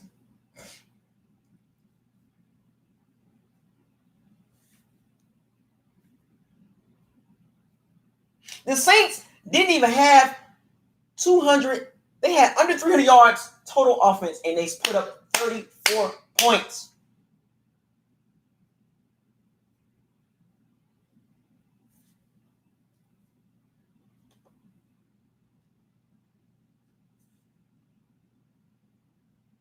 $34 points, and Drew Brees played like ass. He can't even push the ball down the field. Noodle arm.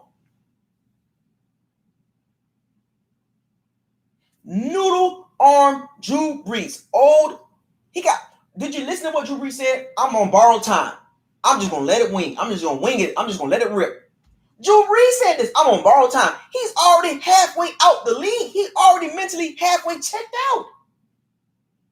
Drew Brees didn't do anything special today, and they still beat us. Alvin Kamara didn't do anything special. Still beat us.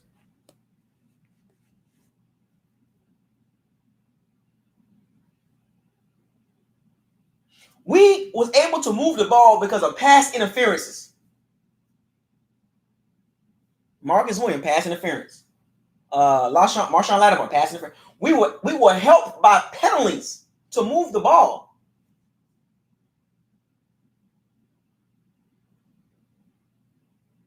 Shouts out to all the Saints fans that's in the chat room conversating with the Bucs fans.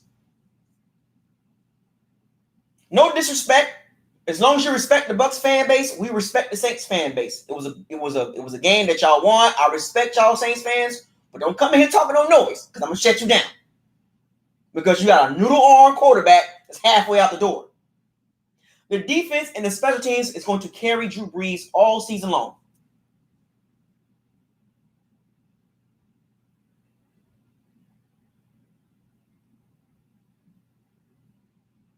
Drew Brees will be carried to the playoffs by the defense and the special teams. Drew Brees is halfway out the door. I'm on borrowed time. I respect the Saints fans. I respect their organization. I've been living here for 5 years. They run the organization very consistent. They are very consistent. One coach, Sean Payton, for the last 10 plus years. Not 3 coaches, not multiple quarterbacks, not multiple defensive coordinators. Sean Payton has been there. Stability at the top. Mickey Loomis. Stability. So I respect how they run their organization. Taysom Hill come in and throw a gimmicky play to Alvin Kamara. When you know Taysom Hill in the game, it's going to be a gimmicky play. Taysom Hill's in the game for a gimmick play or to run around back there like a wildfire. Every time he's in the game, he's going to do some gimmick stuff. He's going to run around and, that's Taysom Hill. He's not a quarterback. He's a gimmicky guy.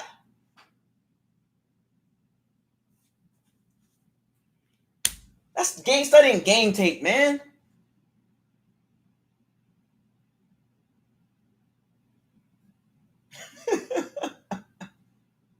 We shut down Michael Slant Thomas and Alvin Gold Teeth Kamara, and the Saints still put up 34 points. How, Sway? How? How, Sway? Sean Payton, Dennis Allen, Pete Carmichael, Joe Lombardi outcoached Bruce Arians, Byron Leftwich, Todd Bowles, Clyde Christensen, Tom Moore. They outcoached us, outplayed us, outcoached us. Intangibles, tangibles.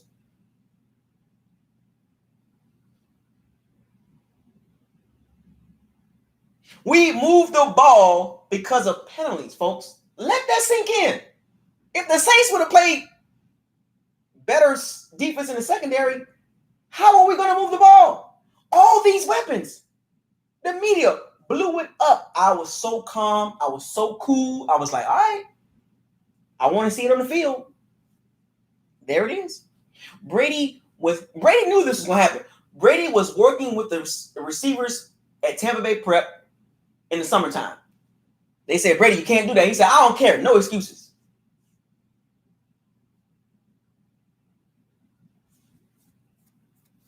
This game, if you go back and look at the Bucs game last year against the Saints, it looked exactly like that. The first game last year, there was no interceptions. We lost the game. The second game, there was interceptions, poor play, poor coach, and we lost the game. It looked exactly like that. Exactly, James. They knew we was going to make mistakes. They knew it. They knew it.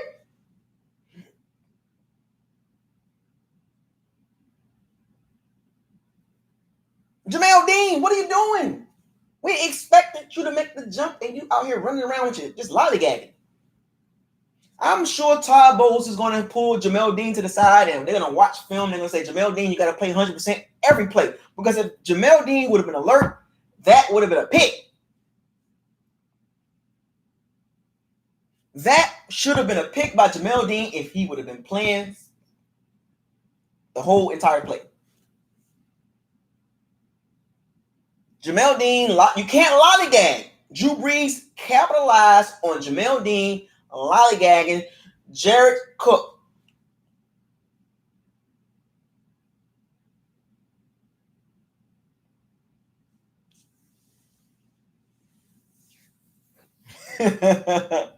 Jamel Dean, man, tighten up, Jamel Dean. Look, like the live stream, we got over 100 people in the live stream. We are live right now. I'm interacting with the people right now. I'm gonna do this once a week. I'm gonna interact with the chat room. I'm reading the comments. I'm trying to address everything. Oh, come on, Ricardo Masonry. Come on, fam. Respect, bruh. I respect the Saints, man. Come on, you come in here with that nonsense, man. Come on, fam. Ricardo, man. You really gonna do that, dog? We having a good conversation. You gonna come over here with that nonsense, bruh? This ain't the channel for that, fam.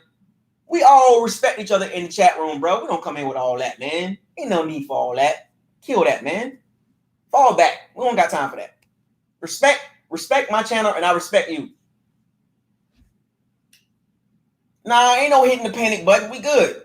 We good. We good. We good. Ain't no panic button. I ain't hitting no panic button. No, we straight. We gonna be all right.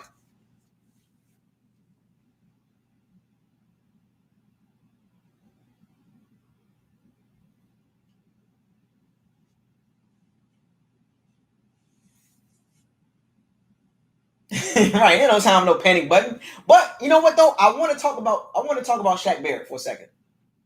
Shaq Barrett was greens, beans, potatoes. Shaq Barrett reporting. Shaq Barrett. If you go back and look at last season, the games that he did not show up, we lost as well. So it's very what a coincidence when Shaq Barrett, when he shows up, we kind of win games. When he don't show up, it's kind of like, damn, we lose all those games. Like the games that we lose bad, like he doesn't do anything.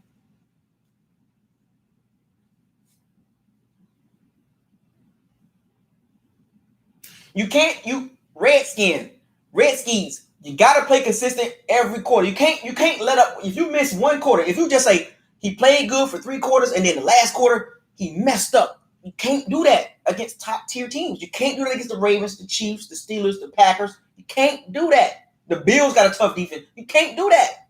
You got to play all 4 quarters. There's no need to hit the panic button. So stop with the panic button. But man, I'm telling you, Shaq Barrett, fam, if you want the bread, you got to show up against the top tackles, fam. You got to show up, man. I rock with you, Shaq Barrett, but you just was non-existent. JPP, you're 31 going on 32. Give us one more good season, man. Give us one more good season out you. We need you, JPP. But Shaq Barrett, I'm watching you.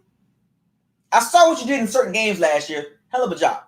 But there was a lot of games last year you did not show up at all. No sacks, no tackles.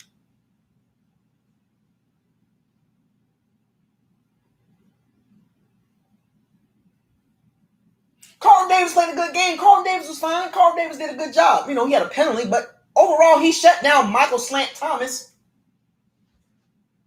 He just got to trust his feet, not his hands. He got to trust his feet. Stop grabby. That's Carlton Davis. He don't trust his feet. Carlton Davis got to start trusting his feet. Stop grabbing. He does that every year. He grabs. He doesn't get interceptions. Stop grabbing.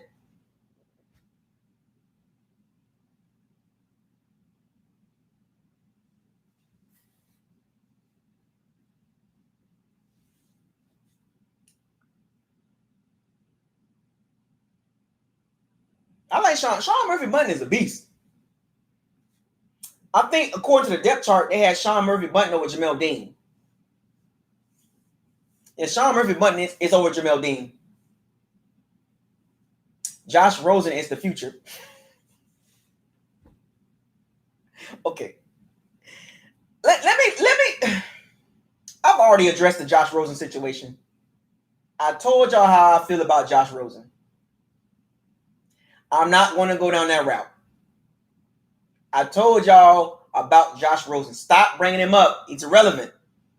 You're wasting your time. You're wasting your time, fam. I've seen enough from him. I've seen that. Stop wasting your time. Stay over in the stands, man. A lot of Bucs fans are hyped about Josh Rosen. I've never seen a top quarterback get cut by 2 teams and be on the practice squad. Find me a quarterback that was top 10 pick on the practice squad. I'm just top 10 pick on the practice squad? Not even a back. I told y'all about Josh Rosen. Some of you Bucs fans are really giddy. Okay? Y'all can have that. Y'all can have that. I'm gonna let y'all roll with that direction. You want to sit in the stands with him? Go ahead. Top tier quarterbacks with talent don't sit in the stands. They're not backups. They're not practice squad players. I call it a spade, folks. This channel is real. Josh Rosen is Josh Rosen. He is who he is. What you heard about him pre-draft, his arrogance, his smartest guy in the room. He's in the stands on the practice squad. So cut it out with the Josh Rosen stuff. Cut it out. Cut it out. You're wasting your time. Stop it. You got to be kidding me. You worried about Josh Rosen. We trying to get to the Super Bowl. You got to be kidding me. You Bucs fans, some of you Bucs fans are like a little bit delusional. Stop worrying about irrelevant stuff. You're worrying about the wrong thing. Worry about who's on the team. Worry about who's on the team. Stop worrying about practice squad players. We got bigger fish to fry. We got some things that the team got to clean up. And you in here talking about a practice squad quarterback that's been cut twice. Top 10 pick, arrogant, smartest guy in the room. You can't tell him nothing. He had to be humbled by 2 teams. And you're worried about him as the future? Stop it. Stop it.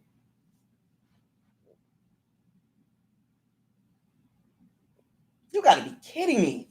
I got Bucs fans worrying about Josh Rosen. Are you kidding me? See, if you're part of another fan base and you in this live stream, this is what some of the Bucs fan base got to deal with. Some fans just not focused on the goal at hand. They're worried about a guy on the practice squad. Are you kidding me? Like, why are you focused on him? You got a man crush on him or something? You got to be kidding me. Delusional. Jesus Christ.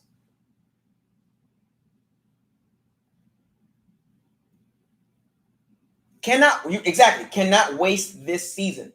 We can't waste this. We gotta turn up. Talking about some chill. Ain't no chill, fam. We trying to get to the Super Bowl. We got stuff to do.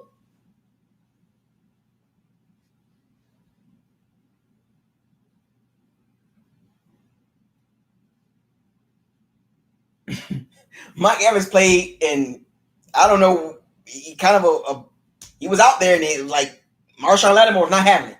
Marshawn Lattimore is in Mike Evans' head. It's almost like every time he plays against Marshawn Lattimore, he makes it personal. That's selfish of you, Mike Evans. You're selfish. Stop that with you and this Marshawn Lattimore crap.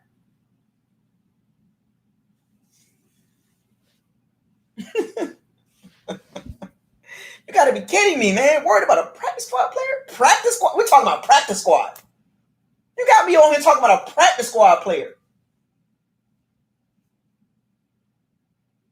You ain't got nothing better to say than Josh Rosen? We just lost the game today. We just lost a game where we looked exactly the same as we played last year.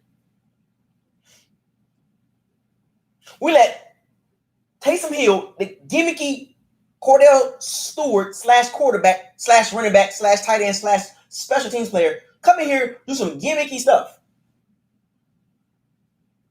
I want to see more Chris Godwin. I want to see more Scotty Miller. I want to see more tight end play. Brady will figure it out. Brady will figure it out.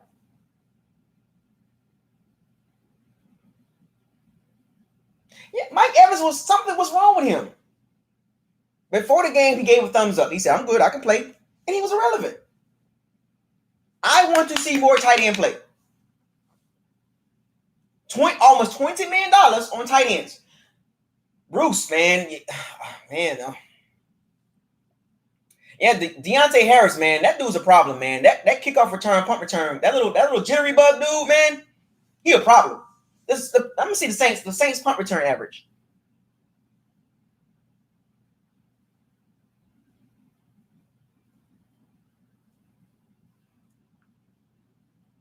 Oh, the Chargers won today. Okay.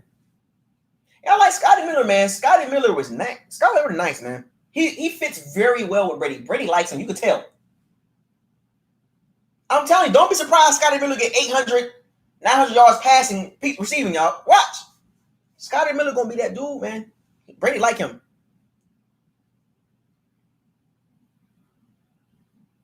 We lost the game in the second quarter, folks. I'm looking at the stats right here. No, we can't run the Patriots playbook. It's impossible. You can't. There's not enough time to change the playbook like that. You can't change the entire playbook for one guy. Bruce Arians made it clear. It is easier to teach one guy the playbook than to change the entire playbook for 20 or for 10 other players. It's too hard. The offseason was too short to change the playbook to fit Tom Brady. Tom Brady is going to have to run no risk it, no biscuit. No risk it, no biscuit. And sprinkle in some Tom Brady stuff. Sprinkle in a little dink and a dunk in, a little wide receiver screen, a little tight end screen stuff. You saw that today. You saw the little tight end screens, a little dink and a dunk, and you saw that a little bit of Tom Brady stuff. But you saw some of that no risk it, no biscuit. Couldn't do it. He just couldn't do it. Pick six. A deep post. Interception. God damn, like what the hell? Oh, can't run no risk it, no biscuit like that. Dink, don't. Throw the ball deep. Just chuck it up. Pass interference. That's what it was. Think about it. Look at the play calling. Look at the play calling. It was The minute he tried no risky, no biscuit, interception, incomplete, pick six. Oh, let me just chuck the ball down the field, pass interference, move the ball. That was it. That's not Brady game. He looked very uncomfortable. Keeping it real, folks. He looked uncomfortable in the offense. He just looked uncomfortable. Both quarterbacks looked old. Breeze got no arm to get the ball down the field consistently. Every now and then, he'll give you a shot play. Every now and then. Remember, folks, this is 16 games. Can Drew Brees and Tom Brady arm hold up for 16 games? Because if Drew Brees is going to play like that, and the defense and the special teams, the Saints going to be fine. Because they got defense and special teams are going to make up for Drew Brees' lack of arm strength and consistency for the whole season. Now, on the flip side, can Tom Brady arm hold up for the entire season and make up for the flaws in the O-line, running game, and special teams? No. Because if that's the case, he's going to have to throw the ball 35, 40, 45 times a game to overcome the lack of a running game and special teams. The defense will be fine, but he's going to have to overcome the other areas and throw the ball a lot. That's not his game. He had 616 passes last year. 616, or the fourth most passes thrown, but his yards per attempt was low. It was this. That's his game. He was Josh McDaniels. Go back and look at the Patriots offense, how they ran the offense. It was very multi-dimensional. Bruce Arians don't run that type of offense. It's not a multi-dimensional offense like Josh McDaniels. This is what it is. And the only reason why it changed this year, because they had to change it to fit Brady's strength. They couldn't implement the Brady system. Couldn't do it. You can't. There's no way. They didn't have enough time to implement the Brady system. Go back and look at the New England tapes. It is an entirely different offense.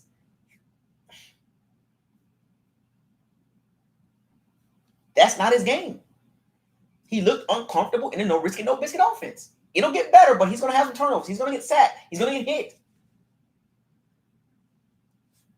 But can his arm hold up to overcome the poor special teams, the poor run blocking?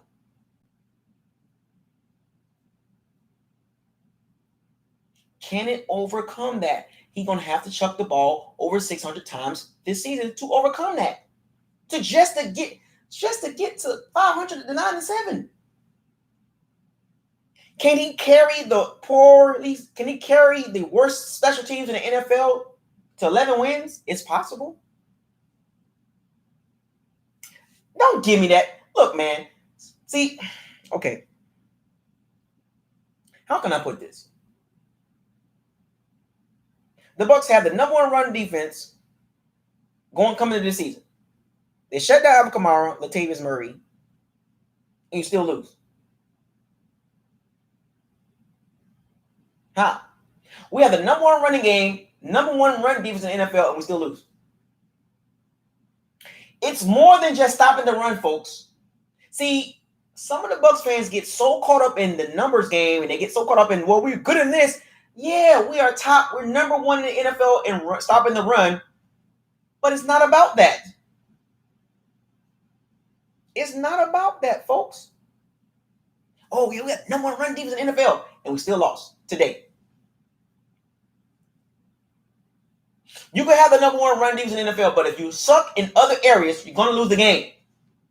If you can stop the team from running the ball and you know they're passing and you still lose, and you stop them from passing the ball and you still lose, so we stop them from running the ball, we stop them from passing the ball. How the hell did we lose the game?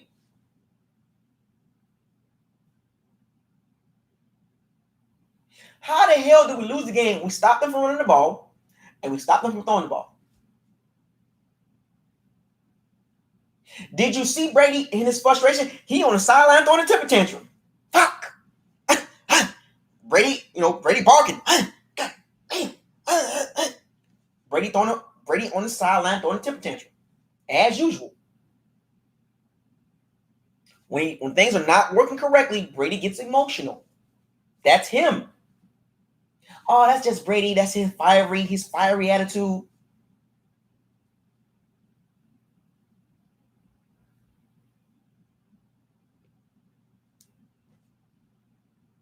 He was frustrated. He like, damn, like what's going on here? Brady's out to prove a point. He don't want to look like a slouch doing it. And I'm gonna tell you right now, the media would not blame Brady for the Buccaneers' failure. Let me repeat that again. The media, national media, not the Bucs media, national media will not blame Brady for the failures of the Tampa Bay Bucks. Brady's legacy is established before he got here, folks. He good. So however this season turned out, he's Gucci.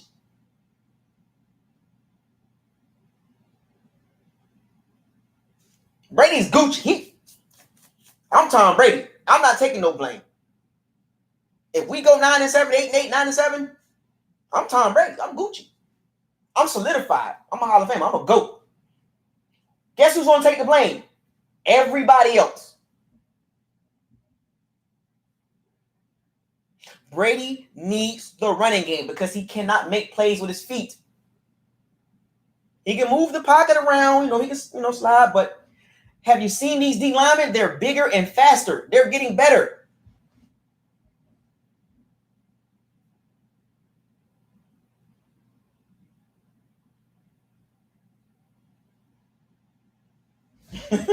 Come on, folks.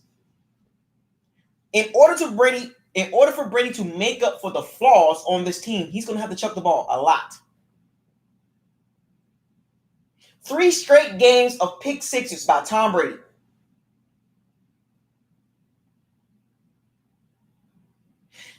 A lot of people say, well, the Patriots receivers were worse in the NFL. They didn't separate good. They didn't get no yak, and they didn't have no speed and all that. He needs better receivers. But he was doing that with regular receivers.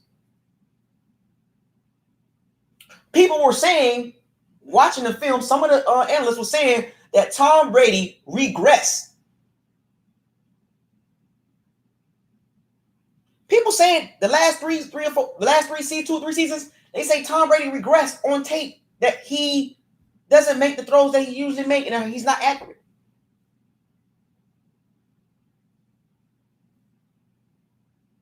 People are saying this. People are saying that Tom Brady regressed. Regardless of how many weapons we got, he's already regressed. He's pushed it to the limit. He is at the father time window. He's at the father time door, according to other people.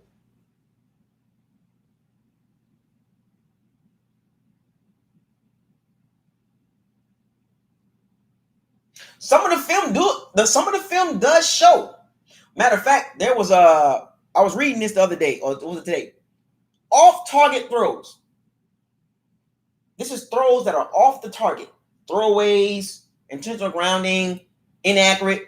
Brady was tied for number 3 in the NFL with off-target throws. That means the ball just wasn't even on target. Guess who he was tied with? See, some of this stuff comes into fruition moving forward. He was tied with the 3rd string quarterback of the New Orleans Saints of off-target throws. Yes, folks, I was shocked. Off-target throws. That means the ball was not on target. He was tied with the 3rd string quarterback of the New Orleans Saints. That was a shocker to me. I was shocked. Wait a minute. The Tom Brady accurate? What do you mean off-target throws? He was tied. Some of the throws today was off target. It was not accurate. This offense, you must make tight window throws.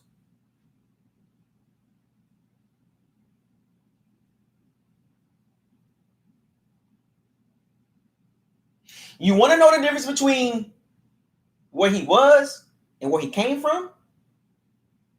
It's levels to this, folks. It's levels to how teams are built and structured from the top to the bottom. Brady has been coached by one head coach. He's had, 2 OCs, but it was the same system. Bill O'Brien, Josh McDaniel. Same offensive structure. Same type of plays, all that. Last year, the New England defense was number 1 in the NFL. Total.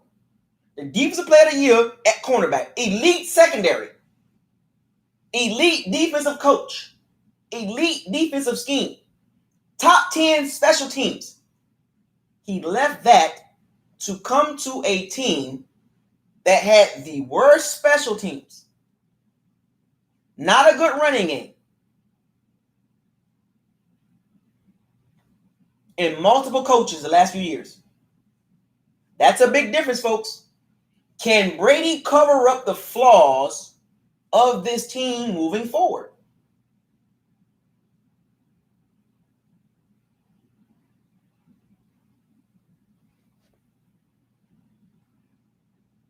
We don't have 3 Scotty Millers.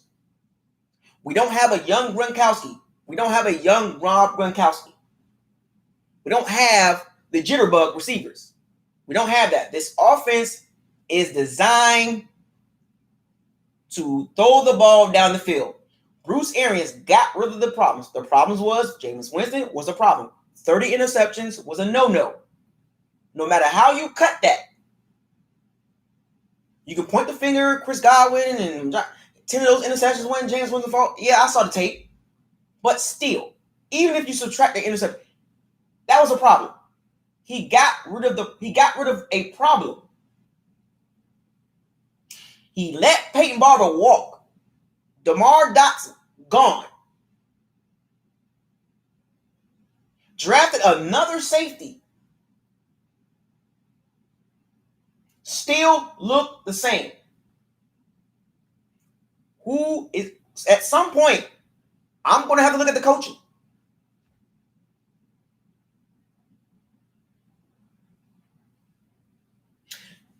To win the Super Bowl, special teams play a crucial part in getting to the Super Bowl because there are going to be some games you're going to have to make a kick.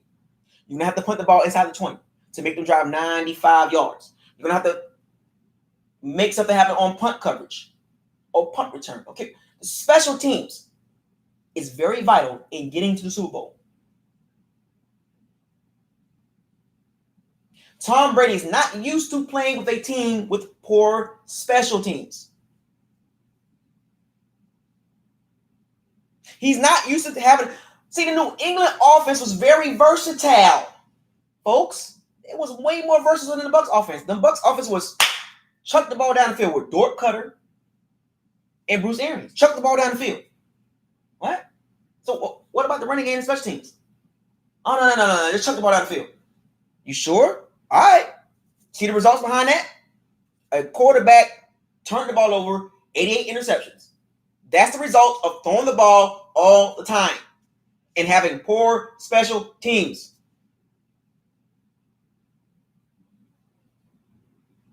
It is hard to overcome 2 major flaws. I just don't believe. I believe that we're going to make the Super Bowl. I want to stick by that. I'm not going to change that. But if this was year number 2, I wouldn't be tripping. But this is a 1-year, 2-year window. It is hard to overcome flaws. You don't think, as a Bucs fan, I've seen New England from afar. Brady has won New England some games. But also that defense has won New England some games. In spite of Brady. I've seen Brady get bailed out by the special teams. Bill Belichick, Joe Judge, special team monsters. Bill Belichick special teams, Joe Judge special teams, Keith Armstrong special teams. It's levels to this, folks. Keith Armstrong, that's a problem. It was a problem last year. What is the difference that we've seen today than last year? Can anybody give me what did you see different from last year with this game? What did we do different from last year? This game. What is the difference between this game and last year? Was it the same team, different quarterback, same stuff, same results? What's the difference? Tell me, what did you see today that was different from last year?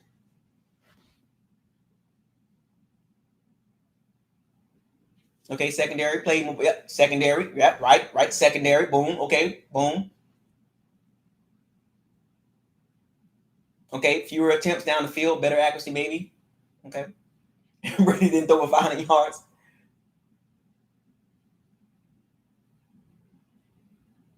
The defense improved. Yes, that's right. That's right.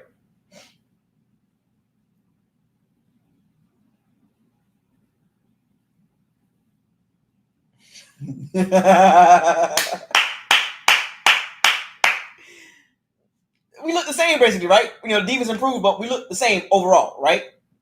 Less explosive, no holes created by the O-line. Well, our quarterback last year would have thrown for way more yards, true. But this is what I'm trying to get y'all to understand. Can Brady overcome the flaws of this team offensively and special teams?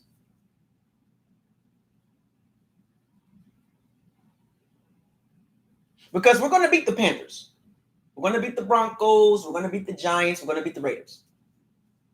No doubt. Daquan Julie said Brady is not good for this system. It's a learning curve. Somebody mentioned that earlier. It's a learning curve for Tom Brady in this system. He's going to have to figure it out. I believe that he'll figure it out. That's the great Tom Brady. Remember, he's a GOAT. He's been around for 20 years. He understands defenses. He can check it. Have y'all noticed? Brady had some control over that offense. Did you see him audible out of some plays? He did that a couple times. He audibled out of some of the plays, so he's got some command over the offense. A little bit.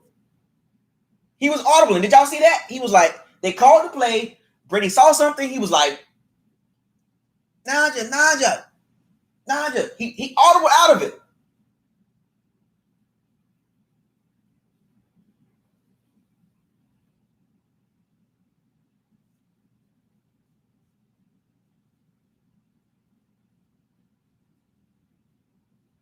Yeah, Brady has the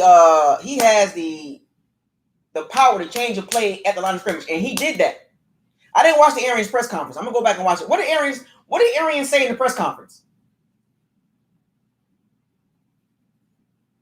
Delta. He changed the play a few times, and it wasn't the best play, but he audible into a play that.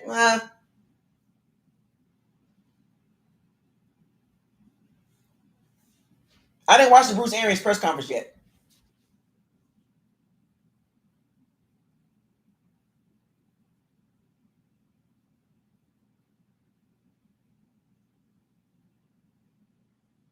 Oh, so I need to go. So do I need to go watch the Bruce? Matter of fact, I don't, because I'm very curious. So okay, the New Orleans punt return, Deontay Harris, the number 11, the little jittery bug. Deontay Harris, punt return. 4 punt returns for 59 yards, 14.8 yards average.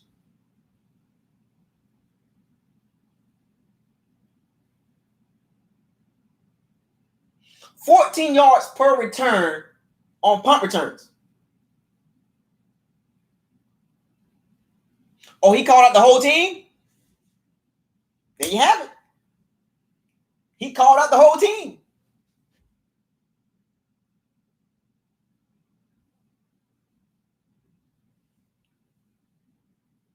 $14 yards per punt return. The Saints, Deontay Harris. Special teams helped the Saints out. Gave them good field position. And according to what some of y'all said, Bruce called the whole team out. That's what he need to do that. Bruce knows what at stake right now. He knows it. He knows what's at stake.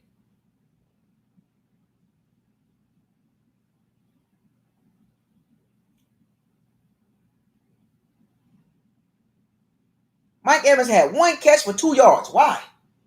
If you're going to put him out there throwing the ball.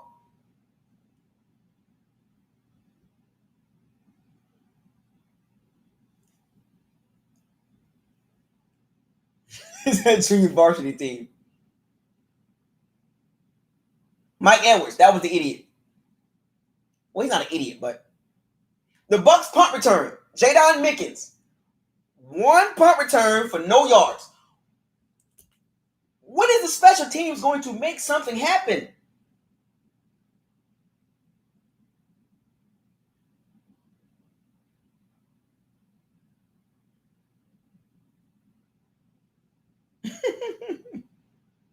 When is the special teams going to... Jadon Mickens, what are you doing back there?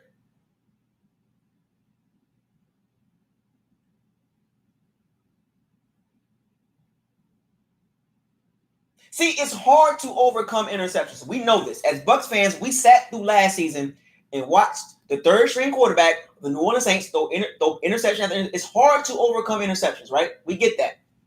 Brady did the same thing. It's hard to overcome interceptions. Okay, missed field goal or blocked field goal. That's 3 points off the board.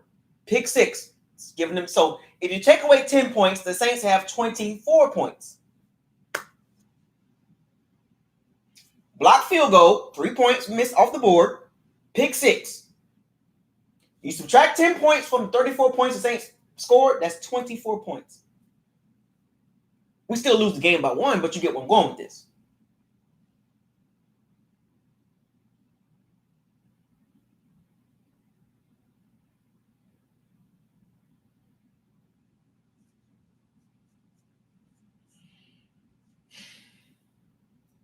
$14 points off of Brady interceptions. Why couldn't the defense step up and help Brady?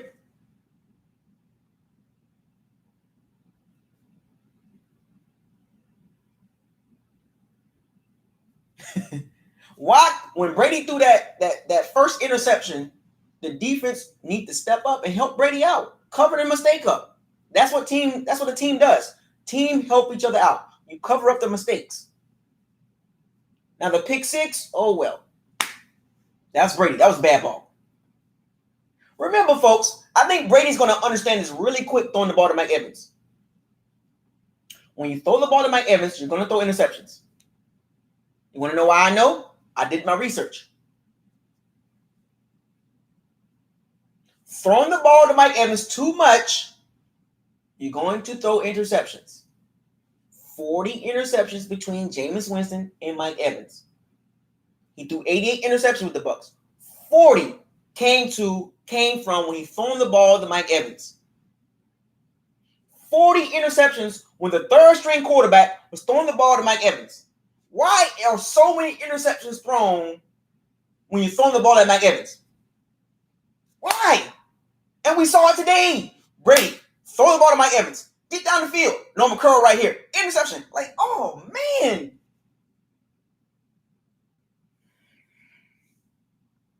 Don't force the ball to Mike Evans. Throw the ball to Scotty Miller, Chris Godwin. I rock with Mike Evans, but you don't got to force the ball to him.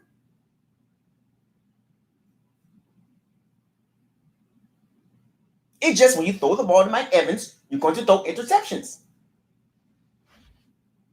When you play the no risk it, no biscuit offense, you have to risk it to get the biscuit. And to try to change the offense on the fly, you're going to screw the chemistry up.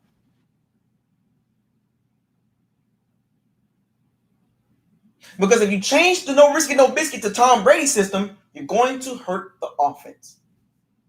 You cannot give Tom Brady full control of his offense in Tampa. We're not designed to think and don't, death by 1,000 cuts. No, can't do it.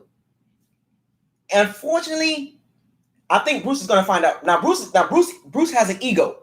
He has an ego.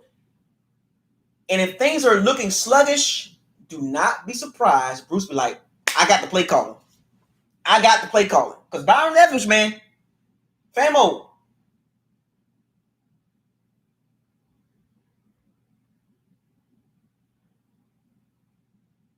I like the little digging and dunking to Scotty Miller and Chris Godwin. The out route. I like that stuff to Scotty Miller and Chris Godwin. Brady is so much better when he's throwing the ball intermediate and short. He's so much better. Is Bruce Arians, this is going to be the struggle right here for the season, right? Is Bruce Arians' ego going to take over? Or is Tom Brady going to humble Bruce Arians and say, I got this. Let me run the offense. And let me check out of these plays into my plays. Because I don't have time for Byron Leftwich to be playing games. I don't have time for Byron Leftwich to be calling stupid play calls and being predictable. We don't have time for that. We don't have time for that. I told y'all about Byron Leftwich. What can he tell Tom Brady? Tom Brady's career, matter of fact, half of Tom Brady's career, matter of fact, a quarter of Tom Brady's career is better than Byron Leftwich. What can Byron Leftwich tell Tom Brady that he hasn't seen? Yeah, you're going to run the plays like this. Delta, delta, delta, delta, delta, delta. Get out of that.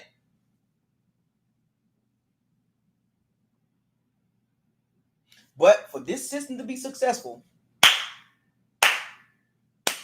it's going to have to happen, folks. Whether you want to risk it or not. The only way this system is going to work at its full potential is getting the ball down the field. That's how it works. Yeah, I didn't see no play action, Rivera. I didn't see any play action. I mean, I think I saw like a couple plays, but and can somebody tell me, was the pre-snap motion there? Because I didn't see a lot of pre-snap motion. I seen a lot of no pre-snap motion. Because I was looking at the Bruce Arians system. He doesn't do a lot of movement in his system, like Sean McVay. You know how Sean McVay be doing all this misdirection and throwing the ball around people wide open. Sean Payton. It's like Bruce Arians' plays are not designed to throw the ball to a guy wide open. Andy Reid. That play calling that you can just get guys just wide open. Dallas Cowboys offense, like Kellen Moore was calling plays that guys was wide open. I didn't see a lot of pre-snap motion, like designs, It's just like run the route and just kind of like if the defense is if the safety comes down, you run over the top. If the safety kind of stops, you curl. Like, what's going on? Like, I was watching that and I was like, where's the play action? Where's the pre-snap? Where's the pre-snap motion?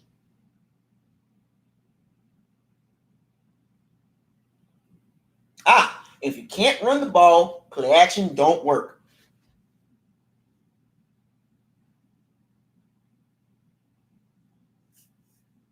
I just find it weird that the play action and the pre-snap motions just wasn't there. It's almost like Bruce Arians' system is like, this is what it is. The 12 offense, post route, out route, curl route, go route. I can pick out Bruce, according to his formations, I can pick out his plays. They're very easy to read. I'm watching it from the TV. Right. Brady needs to go into shotgun a little bit more and do a little bit of hurry up. Like, Bruce Arians' offense numbers look so much better with play action and pre-snap motion versus no play action, no pre-snap motion. The facts are there, folks. Go look it up yourself. The offense looks so much better, play action and pre-snap motion. The numbers and passer rating is so much better in Bruce Arians' offense. When there's no motion or no play action in Bruce Arians' offense, it becomes very predictable. I really had to pay attention to this, folks. I watched it today. Go back and watch the tape. Where was like you can't run play action when you can't run the ball. And I'm not overly concerned for the next couple of weeks, but it's when we play the better teams, the better secondaries, is when I'm going to get a little concerned. because Mike Zimmerman, like defenses that got good secondaries, like the Broncos secondary, Vic Fangio, teams like that, the Vikings with Mike Zimmer, the Chiefs defense playing a lot better with Tyrann Mathieu. They got that safety, Thornton Hill, that good safety from Virginia. Like defenses that got good secondaries and good pass rushers are going to be a little concerning. It's going to be a little concerning for me. A little concern. I don't like Brady in third and longs. I seen it today. I just we got to stay out of third and longs. We got to stay ahead of the sticks. No. Mopar Buck. What I'm saying is, Mike Zimmer is a good coach. We can agree to that. Like you saying, Minnesota has a young secondary, but I'm saying Mike Zimmer, he's a good coach. Like he's not a bad defensive coach. He's shown me that he can coach defense. You get what I'm saying? I'm not saying that. I seen what Minnesota did today. They played Green Bay, Aaron Rodgers, top tier team. You know what I'm saying? I'm just saying Mike Zimmer is a good defensive coach. He's shown that consistently. And Danielle Hunter didn't even play today. So that's pretty much kind of like what it is. But what I'm saying is I don't like Brady in third and longs. Team's going to tee off on Brady. They're going to tee off. And Brady just don't have the mobility. So the lack of mobility is going to hurt us in certain areas, in certain situations, because he can't escape sacks. He just can't. He's very limited. So whatever the play call is, it's got to be he's open or come off of him, check it down. It cannot be because Brady don't like doing that. I've seen it today. He did it a couple times. He had a little time and he was like, throw it away. So he's not going to make moves to extend plays. He's going to bounce around in the pocket, and if he don't like it, throw away. He was one of the top quarterbacks in throwaways last year. He can move in the pocket. I'm talking about getting plays using your mobility. He has great pocket awareness. Brady has great pocket awareness. But when you have a weak left tackle and you can't run the ball, he's going to have to make quicker decisions. And what I've seen with Brady is when the play is not there, he will bounce around in the pocket and he will throw the ball away. Live to fight another day. He's not going to risk it. I told y'all this. Right. Throwing the ball away is great. In some cases, like if you look across the league, you can make extra plays using your mobility. We don't have that with him. He has pocket awareness, but he can't escape sacks like Russell Wilson, Deshaun Watson, Patrick Mahomes, Josh Allen, Gardner Minshew, Carson Wentz. The mobility that we're not going to get that. We're going to get his brain. But if the ball is not where it needs to go, he's going to get sacked. Did you not see it today? Did you not see it today? He had some time in the pocket and he didn't even try to let me see, throw away. Cool. Inaccurate throw. Like, that's him. He's not. I told y'all this. He's going to do this.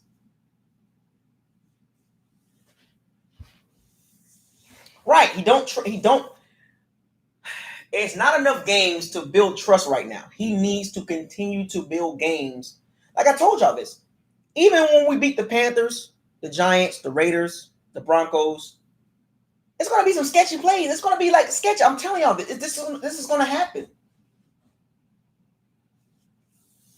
Yes, extended plays are very important today in today's game. It is. It's a young man's game. We're going to have some up and downs, folks. We're going to face some crazy pass rushes. We are. My concern after week 1, as I wrap this video up, my concern is the O-line in the running game and special teams.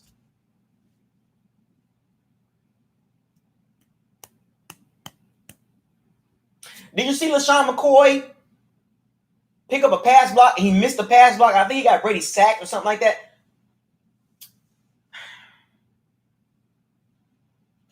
LaShawn McCoy was a healthy scratch by the Chiefs in the playoffs.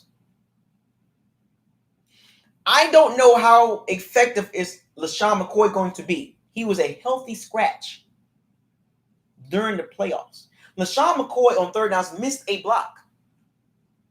Yikes. Yikes.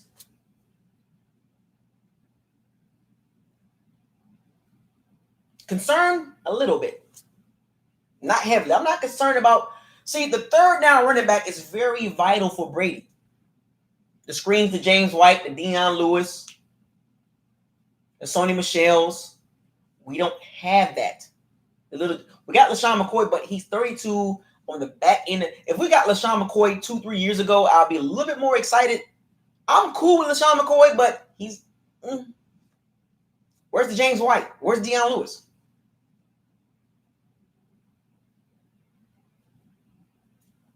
Brady had the dump off at will. Did you see today? Where were the dump offs to the running backs today?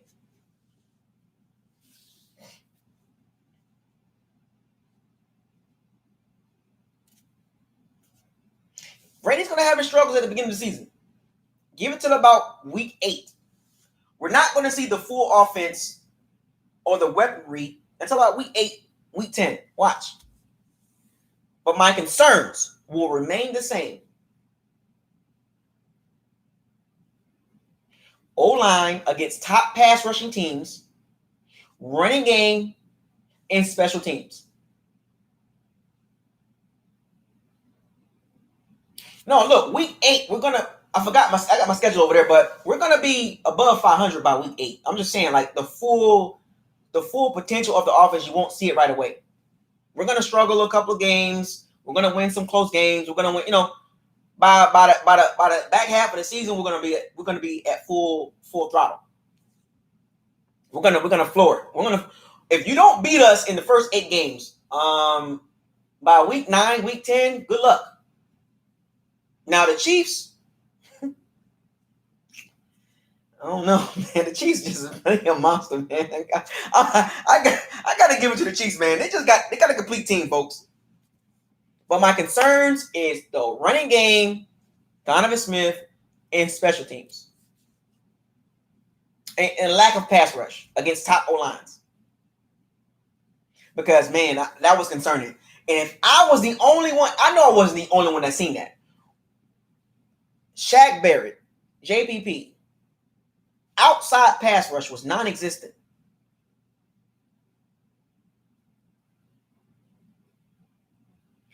Pass rush up the middle. So you mean to tell me we got the blitz every time?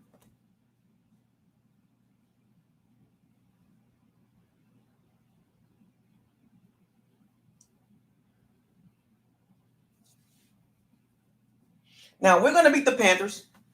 I'm not going to go in depth with that. I'll talk about that Wednesday. But there are some concerns, folks, after week 1. And it's not an overreaction. It's just facts. It's just what it is. Trey Hendricks was beating Donovan Smith like a drum.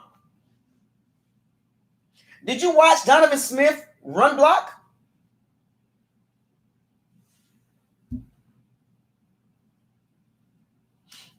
Look, Todd Bowles ranked in the top 10 when it comes to percentage of blitzing. That means rushing 5 or more. He's always been that type of defensive coordinator.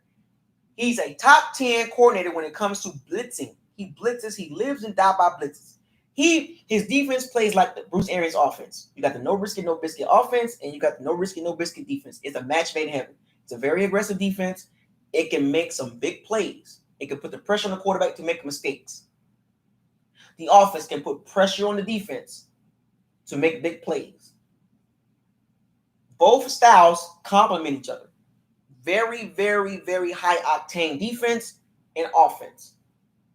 Brady is not used to that style of offense. Yeah, Drew is not stupid. Drew football IQ. Drew was not going to throw an interception. He's not going to do it. He wasn't going to do it. But Brady just got to get used to the no risk it, no biscuit. He's got to take some chances because if you don't, take chances. It's going to hurt the offense. It's going to hurt the flow because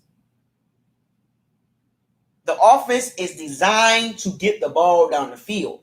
The defense is designed to blitz. You're going to see 3-4 safeties out there in some places. You're going to see a 4-2-5.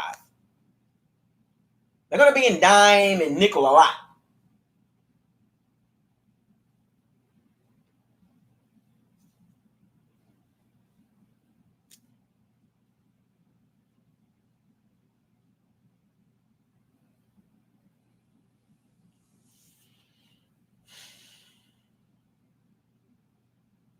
Yeah, 4-1 after week 5. Yep. We're gonna win some games in a row. Folks, relax. I know y'all probably like, dang, BucosLocker, he going hard after game 1. This is the measuring stick, folks. The Saints was the measuring stick. We're not even close right now.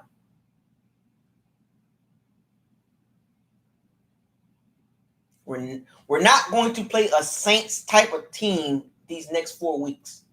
This is an easy schedule, folks.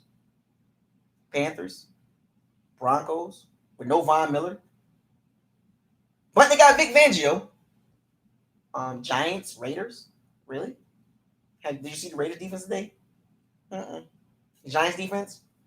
No. The Panthers defense? Nah. They got good pass rushers, but nah. The Broncos defense is a little concerning because they got a good defensive coordinator. His name is Vic Fangio, folks. Look him up. But we'll be fine. But Brady, he's going to have to overcome some flaws in this team. He's going to have to overcome it, folks. Whether you want to believe it or not, he's going to have to overcome some flaws. And his team has flaws right now, like still. And whether you want to believe it or not, it's up to you. It's up to you to believe it or not. But if you think in your mind that the Bucs will be, are we good? No, we're not. No. This game should let you know that the Bucs still have the same problems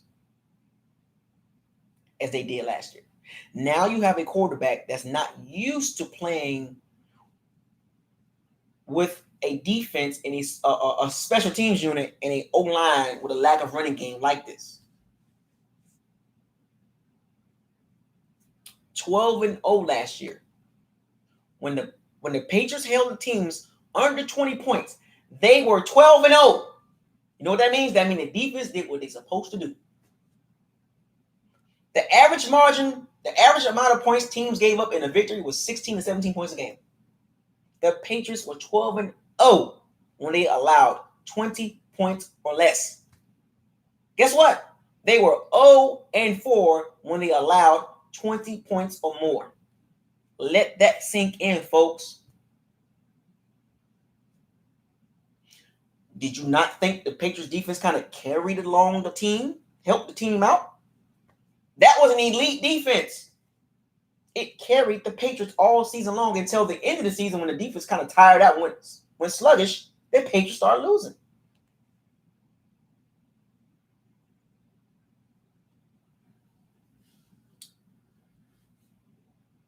If Bruce Arians called out the whole team, great. Good. Do that some more. Light a fire up their butts. Because that's unacceptable. We're on a mission. We're trying to get to the Super Bowl. We don't have time to be playing games with Donovan Smith. I know some of you probably like, he is on Donovan Smith. Yes, I'm on Donovan Smith. Y'all know how I feel about Donovan Smith in the running game? Exactly. The Patriots don't beat themselves. That's what Brady is used to. Brady has won a lot of close games in New England, folks. Well-oiled machine. The Bucs are an erratic organization. The Patriots are very consistent. The Bucs are. The Patriots, the Bucs.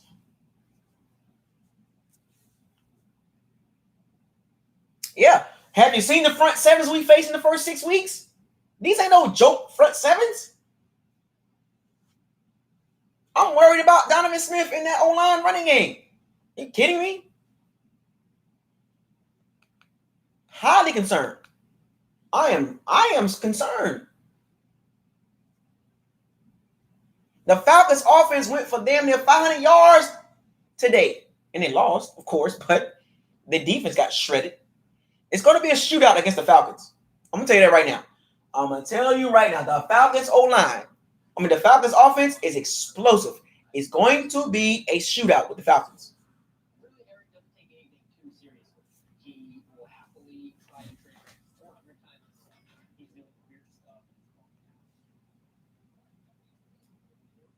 Yeah, you got to put points up in this division. Teddy Bridgewater looked really good today. Yep. Captain check down, Teddy Bridgewater looked good today. It was against the Raiders, but he looked good.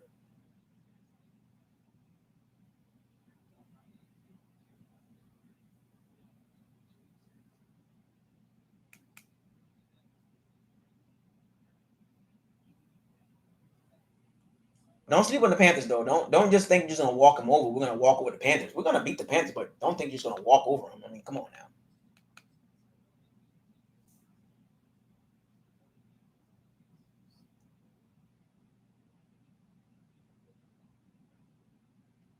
now. Mm-hmm. The Falcons' offense is very explosive, folks. Very, very explosive. As usual, their offense is always explosive.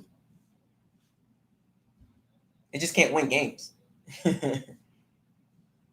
I can't wait, man. I'm looking forward to this season. I'm very excited, man. I know we got this first game out the way. As the Bucs family, I need y'all to settle down, relax. You got hyped up because Brady here. I hope you was humbled today. I hope this game humbled you to get you to understand this will not be a walk in the park for Tom Brady. Okay? So get out your googly eyes. Get out your starstruck world of, oh, we got Tom Brady. Oh, my gosh, we got Tom Brady. It ain't just going to be Tom Brady, folks. Did you see that O-line? Did you see that pass blocking? Did you see that? Did you see that run deep, that run blocking? Did you see the special teams? Did you see the coaching? Brady going to have to overcome all that. All that. Y'all better strap in, folks. I'm strapped in. Clap you in the coma. This ain't going to be no walk in the park, folks. We're going to earn these victories. Oh, yeah, Brady's going to have some games. You're going to be like, boy, we look like Super Bowl champions. I told y'all. Brady's going to have some games. You're going to be like, damn, we unstoppable. He's going to have some games. You're going to be like, what? What's going on here? Yes. If Brady put up 50, if Brady put up 50 next week, don't overreact. Don't overreact if we put up 40 to 50 points next week against the Panthers. Don't overreact. Please don't. It's the Panthers. Relax.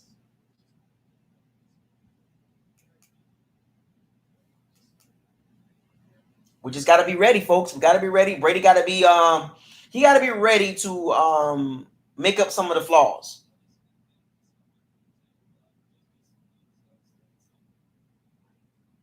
He's going to have to make up some of these flaws on this team. He's going to have to make up for it. It is what it is. Like, you might not want to believe it, but this team has flaws. The same flaws they had last year on offense. Running game, special teams, still got flaws. And no more out routes. I can't stand no out routes. God. My reaction when Brady threw the pick six, go back and look at the video. Go back and look at the reaction video. My reaction was priceless. When Brady threw that pick six, I was like, oh boy, saw that last year. That was a horrible thrown ball, too. That was an inaccurate ball. That was a bad ball by Brady. That was a horrible throw. I mean, horrible. He threw the ball behind Justin Watson. But that wasn't Brady's fault, though.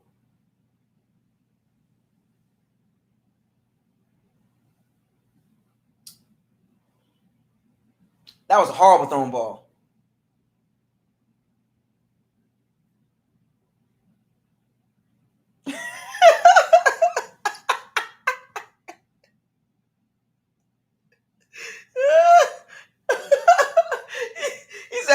he said when Jamel Dean stopped running the ball, he was like,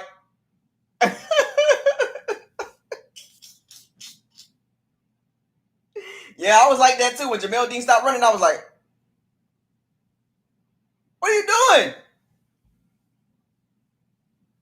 Yeah, Brady didn't look good this year. He didn't look good this game. He looked 43. Some of those throws looked 43.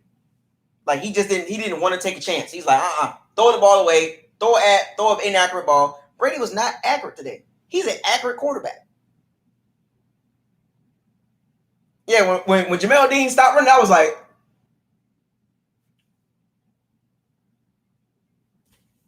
what's that face again? Andy KCE. When Jamel Dean stopped running, I was like, I was like that too. I was like, oh man, what is he doing?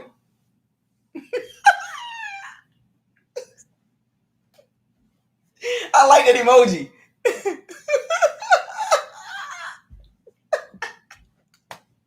That was my face when Brady threw that pick six. I was like,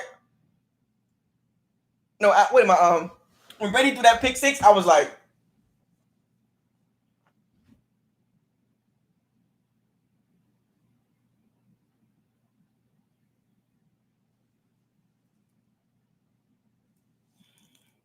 Data from Star Trek.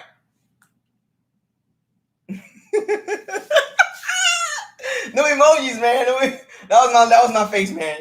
That was my face. I was like, oh my fuck, like. When Brady threw that pick six, I was like, if you went on social media, when Brady threw that pick six, social media blew up. They blew the hell up on Brady. They were clowning Brady, calling him Tampa Winston, calling him Brady Winston. Like they was clowning Tom Brady when he threw that pick six. They were clowning Tom Brady, clowning him hard.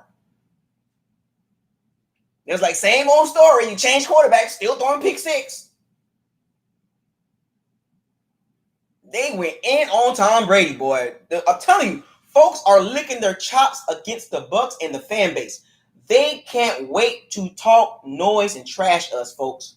The fan bases are waiting for us to lose. They're waiting for Brady to throw interceptions and pick sixes. They are salivating over this, folks. They are loving this. That's when they look at the Bucs. When Brady threw that pick six, it was clowning. It was clowning us, man. It was embarrassing, folks. Go back and look at social media. It was embarrassing. It was embarrassing. Brady threw that pick six. I was like,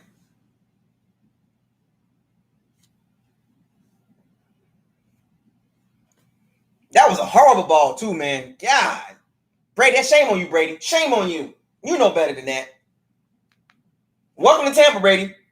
You might have been in New England. You might have got that pillow treatment in New England, but you in Tampa now, fam. And now you playing with BucosLocker.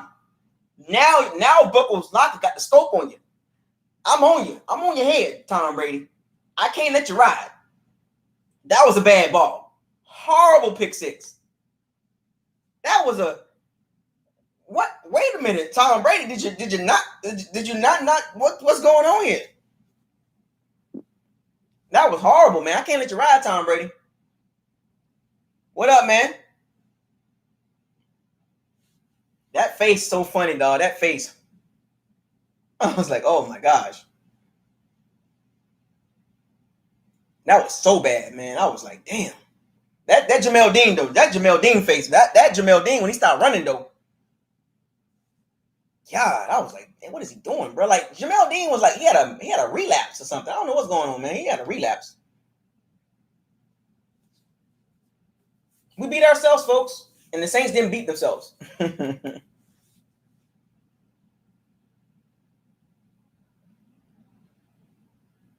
Oh, I didn't overreact at all. I was cooling. Like when I saw the pick six, I was like, I was cool on the other side of the pillow. I was like, damn, man. I was like, because I wasn't surprised. There's no risky, no biscuit. When you miss a throw, that's going to happen. Expect more interceptions from Brady in this offense. But he won't throw over 12. It'll be under 12. Yeah, I am happy with the secondary. Carlton Davis got to stop with the grabby stuff. Stop with the grabby. Stop with the grabby stuff. But the two surprises, I expected what I saw out of Levante and Devin White was expected. But Murphy Bunting and Antoine Whitfield, we got two guys in that secondary locked in.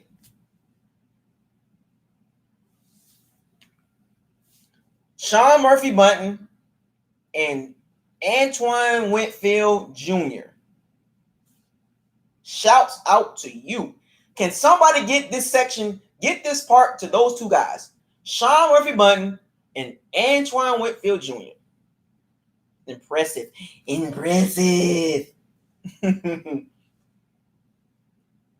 Sean Murphy Bunting made the jump. He made the jump, folks. He made that jump. I think he's the best cornerback on the team. Sean Murphy Bunting is the best cornerback on the team. Hands down.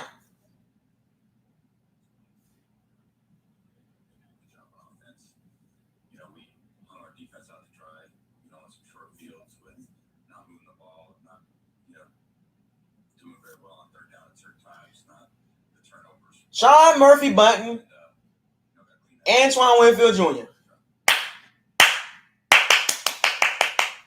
Good job. He's dog. Got my armbands, got my wristbands, got my meow. At least we ain't got that no more. At least we ain't got Vernon Hargraves in the secondary with his armbands, his wristbands, and his visor, and his flag. Got bands on, meow, pretty boy. We ain't got that no more. I need no meows. We don't want no meows. We want a dog. I want to be like a dog. He said the Bucks got clapped. It's okay, man. We got clapped. Yes, he's better than Carlton Davis. Murphy Bunting is that dog. Murphy Bunting ain't got time to be looking all pretty and all with the wristbands and the armbands and the eyelining and all. He got time for that. He a dog. Murphy Bunting is a dog, man. Antoine Winfield, if he keep playing like that, he's gonna be a dog too. He got instincts, folks. He just short. That one play when Brady threw the ball in the back of the end zone and Antoine Winfield dove for it, he just wasn't tall enough. He wasn't tall enough. Or Tristan played where he played okay. He played okay. I mean, he had help. He had help from the tight ends and the running back. You know, he had help from Cap and stuff like that. But he played well. He played okay. He wasn't bad at all. He played like he's supposed to play. And he's a rookie. So he'll be fine. I just think he's better than Donovan Smith right now. He's better than Donovan Smith. The Bucks media needs to really, really get on Donovan Smith. They need to ride him hard.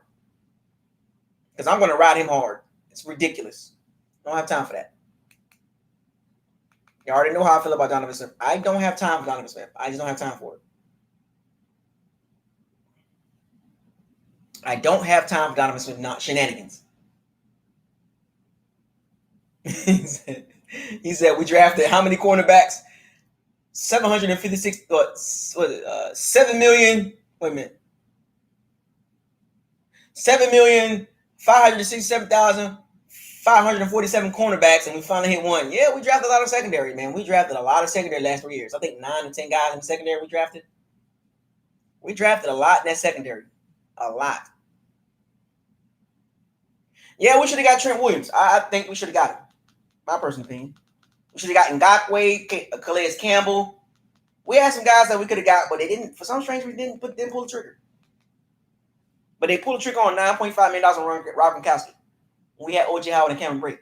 I'm still trying to understand that part. I need to see justification on that.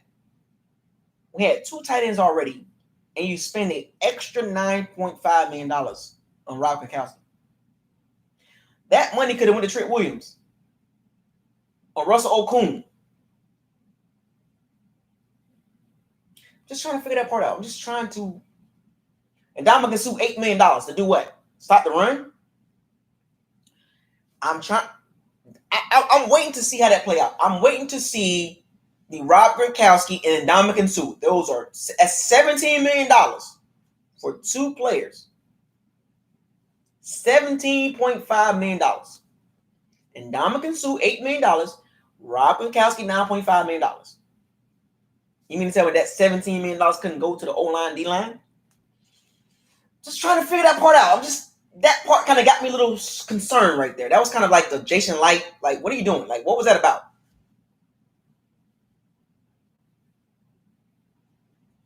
I'm sure Brady was a package deal.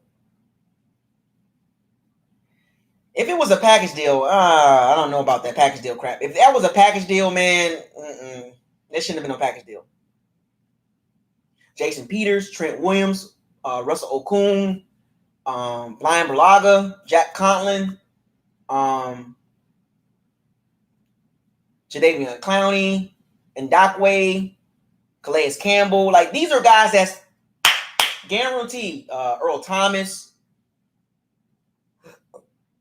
Jamal Adams. You know what I'm saying? Like, you get what I'm saying? Like, $17 million, like, on two guys that didn't really do anything today. Like, it's kind of weird. Like, I don't think that's weird. Like, you don't think $8 million and Ndamukong Suh was a little bit, like, overboard? Like, $8 million? No. $9.5 million to Rob Gronkowski when he's been out of football for a whole year? Like, y'all think that was worth it? Matter of fact, here's a talking point. Give me a thumbs up or a thumbs down if you thought $9.5 million for Rob Gronkowski and $8 million for Ndamukong Suh was worth it. Give me a thumbs up, thumbs down. Thumbs up, thumbs down. Now, the thumbs down, tell me why. Thumbs up and thumbs down. Thumbs up or thumbs down. Thumbs down. Give me a reason why you think it was good and bad. Like, give me the reason. Like, I'm just trying to figure that part out. It just pops out to me like $17 million on two guys that we need help on the D-line and O-line, like a little bit better. Like, all right, thumbs down, thumbs up. Give me thumbs up, thumbs down if you think the Rob Gronkowski signing $9.5 million and the $8 million in Ndamukong Suh. Like y'all think that was like justified? Like, that was a good reason to do that? Like I'm just trying to understand. I'm not trying to knock them. I'm not trying to knock both players. I'm just trying to figure out, from my perspective, like, I think that money could have went somewhere else, like O-line, D-line. Like, you know what I'm saying? You get what I'm saying? I'm not trying to knock them out. I'm just trying to. Yeah, I saw that, Jay. Yeah, when Rob Gronkowski got hit, he didn't look like he wanted to get hit. When he got tackled today, he didn't look like he wanted to get tackled. Gronk got to get his mind in the game. I think he's not there yet. So we got some mixed reviews. We got some thumbs up, some thumbs down. Thumbs up for Suh. We need continuity on the D-line. Pricing point was good, in my opinion. Thumbs down for Gronk. He wasn't really needed. See, so we got some mixed reviews. Give me some thumbs up, some thumbs up, thumbs down, thumbs up or thumbs down or down for Rob Gronkowski and Ndamukong Suh. That's $17 million on two players. Was that money well spent? Was that money well spent?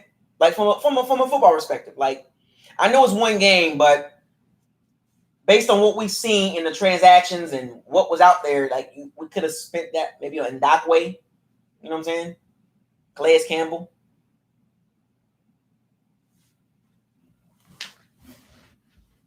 So I see a lot of people saying thumbs down for Rob Gronkowski.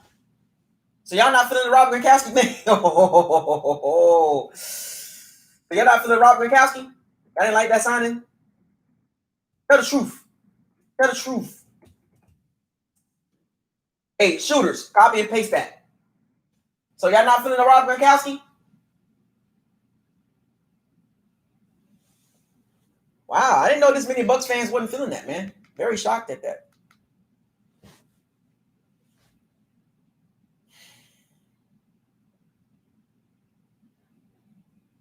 Wow.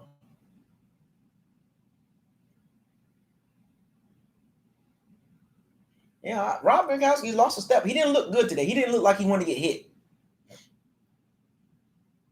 Can my shooters copy and paste that? If you're liking the live stream right now, if you're liking the live late night, this is the late night locker room talk. I'm gonna give this a segment. This is called late night locker room talk with BucosLocker. I'm gonna give this a segment too. I got Walking the Plank coming back, and I'm gonna call this late night locker room talk. Because I'm interacting with the Bucks fans. I'm gonna do this a lot more once a week. I'm gonna interact with the fans after the game. I'm gonna get y'all input. I want to get y'all perspective on the win or loss and what we can do better. I'm only gonna do this once a week. Once a week. We got over 100. We got over 100 people in the chat room right now. This chat room is live right now. People are liking this, man. Yeah, when Rob Gronkowski got tackled, he just didn't look like he wanted to get tackled.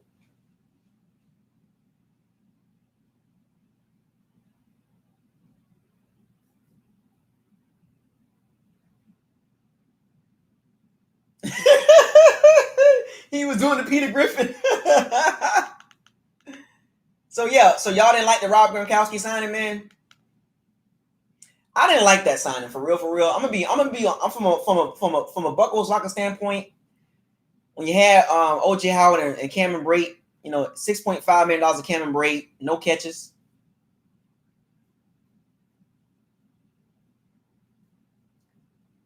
I just think that $9.5 million could have went somewhere else.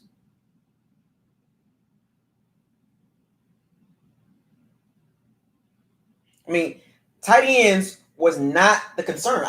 I'm still trying to figure that part out. I'm something just don't sit right with me with that signing. Like, we had two other tight ends already.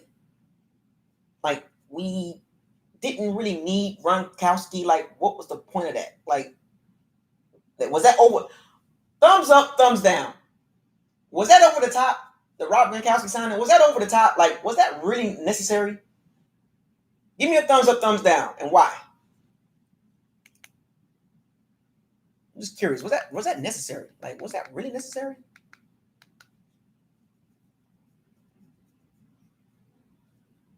So we signed Rob Gronkowski. We gave Rob Gronkowski for leadership. We gave him $9.5 million for leadership.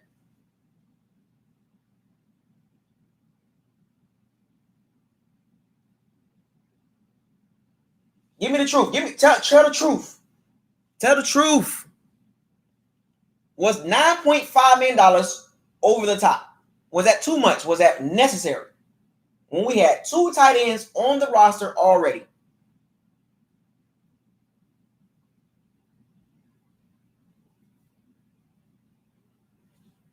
Be honest with me. Be honest with BucosLocker. Let's keep it real. Was the Rob Gronkowski signing necessary? Was it strictly for Brady? Was it to add the boost to the offense? Now remember, the offense was already elite. Even with 30 interceptions, the offense was top 3 with the turnovers. Was Rob Gronkowski really needed? Or was that, say, okay, Brady, we're going to give you $50 million plus 9.5 to the side to sign Rob Gronkowski. So basically, $59.5 million went to Brady. Hell nah to nah. Because we gave Brady $50 million. Guaranteed. So you mean to tell me the Bucks front office said, okay, Brady, we're going to spend another $9.5 million to get Rob Gronkowski on the team just for you. Which means if you look at the total amount of money they spent guaranteed, $59.5 million for between Rob Gronkowski and Tom Brady.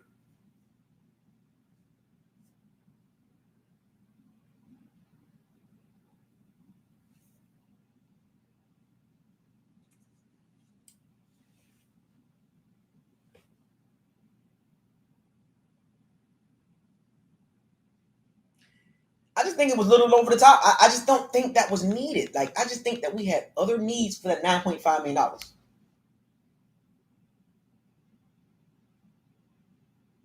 And I'm not knocking Rob Gronkowski's a Hall of Fame tight end. But is it if we didn't take on Rob Gronkowski, would Brady still sign with us? Because I just think that was over the top. I'm like, what? I was trying to figure out what was the point of Rob Gronkowski when we had OJ Howard and Bruce Arians talked highly about talked highly about OJ Howard and Cameron Brate, but he still signed Rob Gronkowski. Why? But why? Ryan Reynolds face. But why? The 04 Lakers. Gary Payton, Karl Malone. Who else was on the 04 Lakers squad? Who else is on that squad? Annie KCE. Who else is on the 04 Lakers squad? It was Gary Payton, Karl Malone. It was somebody else. Gronkowski was a luxury addition for Brady. Yeah, but he don't use tight ends like that. He just don't. He don't use tight ends.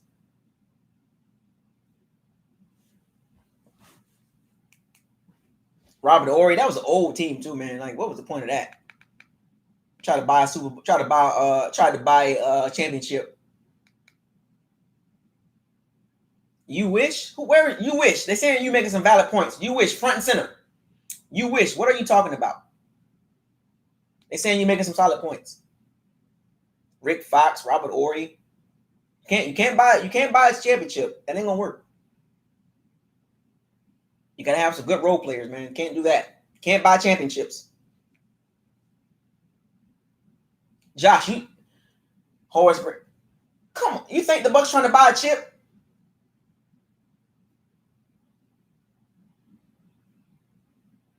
Did the Bucs try to buy a championship?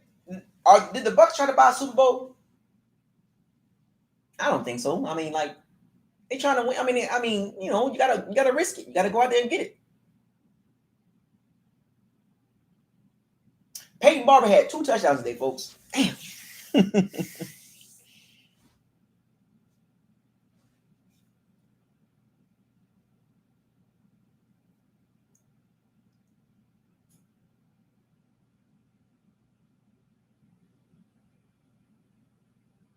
Yeah, I mean, Rob Gronkowski is cool, man, but I don't think it was a dire need of him, man. Like, I think that money could have went somewhere else. I mean, if you watch the game today, folks, he was irrelevant. Like, he was into the block. Like, we spent $9.5 million for him to block. I don't know, man. I don't know. We're gonna see how that turned out to be, man. I just hope we utilize that tight end room. You know, Arians spoke highly about the tight ends, man, and I just want to see them utilize them. You know what I'm saying? Like, really utilize the tight ends, like, for real. But Tim, I told folks the Saints are a well-run organization. I told folks this. I told folks the Saints are a better team. I told folks this. Hey, where that emoji at? Where's that emoji with the when Robert Gronkowski had that screen pass? I was like, that didn't look good at all. I was like, ooh. What, give me the emoji when Rob Gronkowski ran that screen pass. Pick out one emoji when you saw Rob Gronkowski catch that screen pass and get hit. How did you look when you seen that? Give me the emoji. How did you look when Rob Gronkowski caught that ball and he got hit?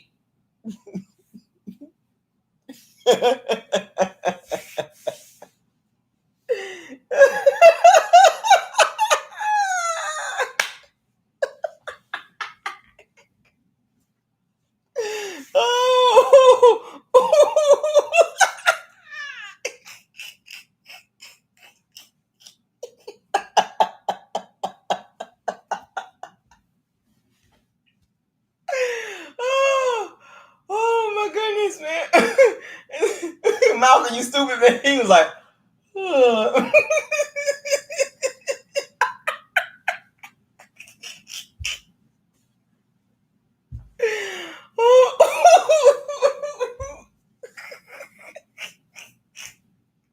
so yeah, that's how y'all was looking, man. y'all wasn't feeling that screen pass Rob Gronkowski, man. Y'all wasn't feeling that. wasn't feeling the screen pass, man. It was for Rob Gronkowski to do something.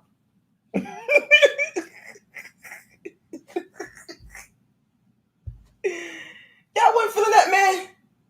Come on, man. Come on, man.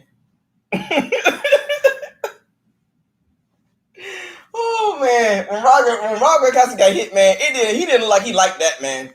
He did not look like he wanted to get hit. Oh my god. Got the turtle. He got the turtle face. Got the turtle emoji. Rob Gronkowski looks better he looks better down the field. Not the like the old Rob Gronkowski. Okay, like like the younger one, like the 25-year-old, the 27, the 28-year-old Rob Gronkowski, cool. But this Rob Gronkowski running that screenplay, he looked like Jason Witten.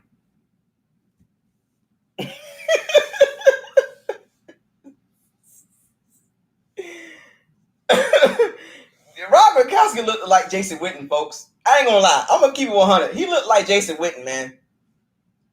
He looked like Jason Witten when he caught that ball, man. I was like, ew. Like, fam. Like, that was a bad play call. I didn't like that. He got crushed by a D-line.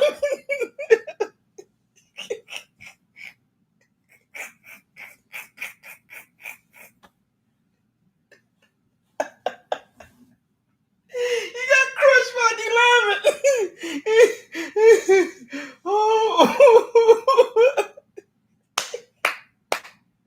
Y'all funny as hell, man. He got crunched by a D-lineman, dog. He did not like that. He got crunched. Oh.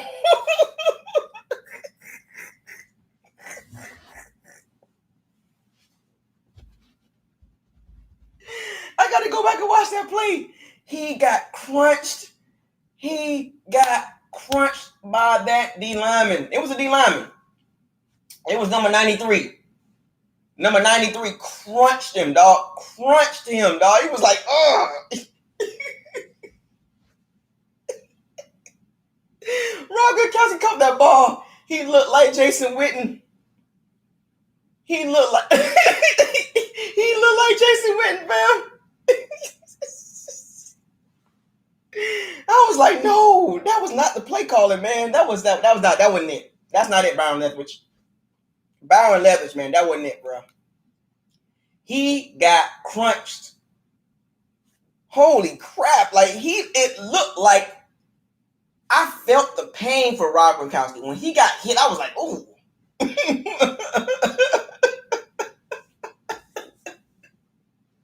He looked like Jason Witten, fam. I ain't even gonna front, dog. I ain't even gonna hold you. He looked like Jason Witten when he caught that ball, man. I was like, God damn, like, this ain't it. I don't know, man. Rob Gronkowski needs some of that TB12 juice, man. Whatever Tom Brady been drinking, he needs to get at the Rob Gronkowski, man, because Rob Gronkowski do not look like he football ready. Good God Almighty.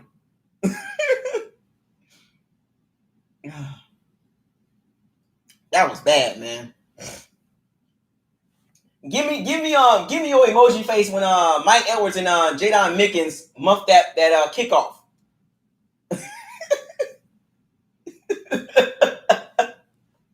when Mike Edwards and Jadon Mickens, man, what was that about, man? Like, Keith Armstrong. Like, give me your emoji when you saw that muff kickoff. Give me your emoji. Like, my emoji was, I didn't have emoji. I had a WTF. I had a WTF when I saw Mike Edwards and Jadon Mickens muff the punt or muff that kickoff.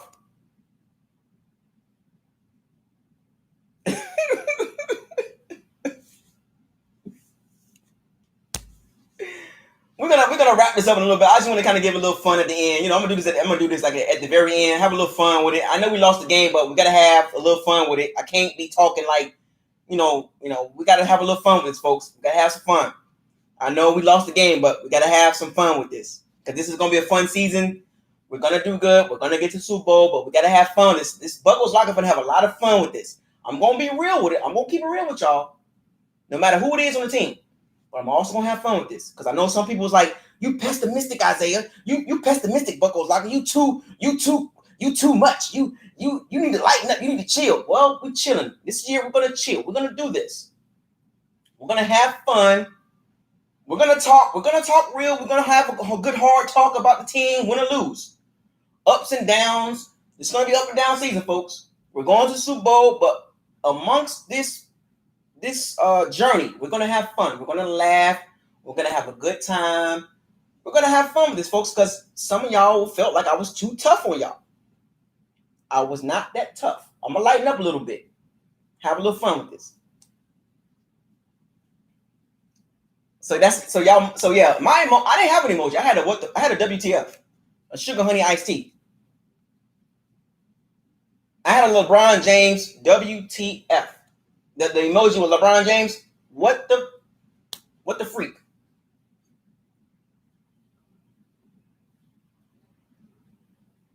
Yeah, we're gonna be all right. Oh, now here's the last one. Here's the last topic of the last funny part of the locker room talk, the late night locker room talk.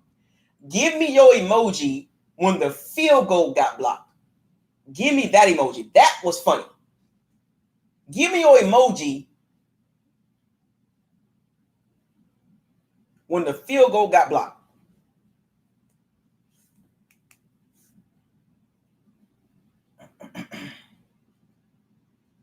Oh, I gotta watch that Bruce Arians press conference, man. I gotta watch that.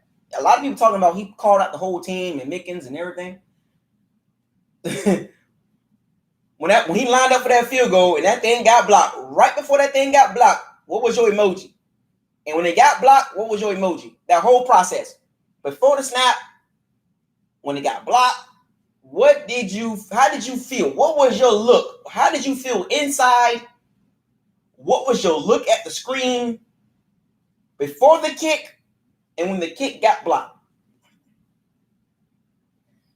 He took a knee. That Annie KCE, man, that's the best emoji right there, man. I like y'all emojis, man. Lined up for the field goal kick got blocked. How was your emotions? What was your emotions like? Like, cause I ain't gonna lie, I was praying. I was like, please, man, like, man, block. I was like,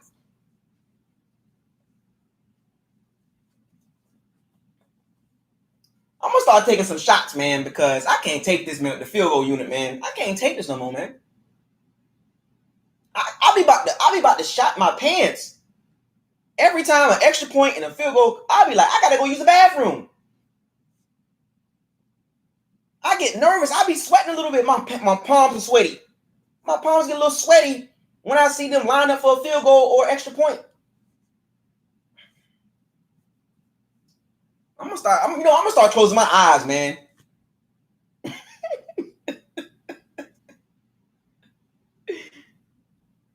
gonna start closing my eyes, man. I ain't even gonna front, man.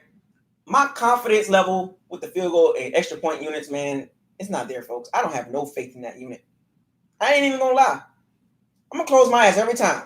Every time we line up, I'm gonna start closing my eyes or start running to the bathroom, man.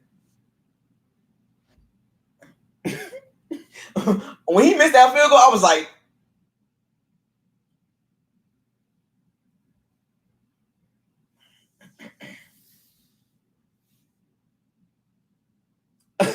oh, that was Tristan's fault?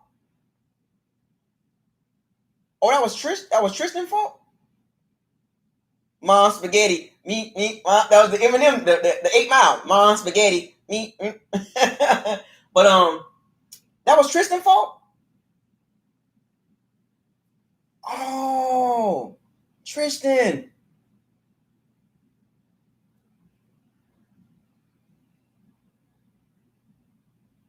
Oh, I didn't catch that. I was just so pissed off.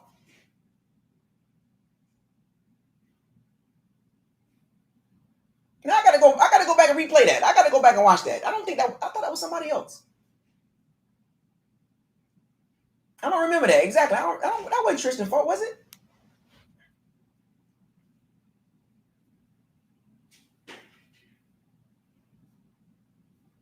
was Tristan for real? Okay, Tristan and Alex Kaplan.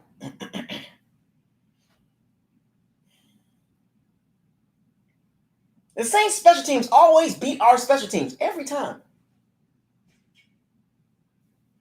All right. I got some more. I like this. I like the emoji. Give me your emoji when you seen Donovan Smith get beat for sacks. When you seen Donovan Smith get beat for 2 sacks, give me your emojis. This is the last one.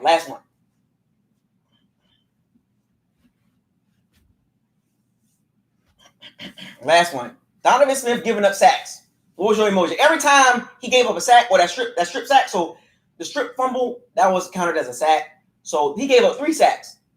Each one, the 2 sacks and the strip fumble, give me your emoji con every time. That's 3 emojis. 3 emojis. I need 3 of them. He gave up 2 sacks and he gave up a forced fumble, a strip sack almost, pretty much. So that's 3 different plays. Give me 3 different emojis. Well, you could give me 4 because the run blocking was trash too, but he gave up 3 sacks. He gave up 3 sacks. Is it barbecue chicken? Pay cut. Yeah, pay cut. He needs a pay cut. Lightning Films, man. I like your combination. I like your triple combination, Lightning Films. Shouts out to Lightning Films. I like your triple.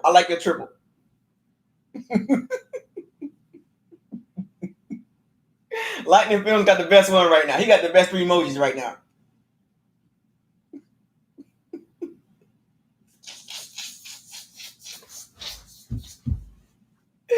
The first sack, I was like.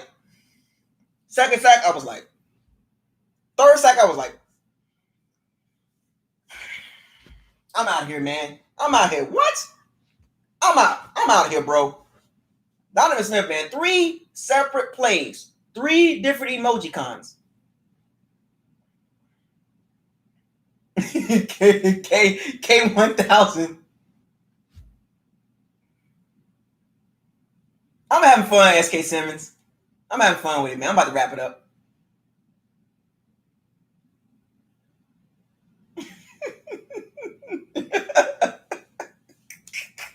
James, you stupid, man.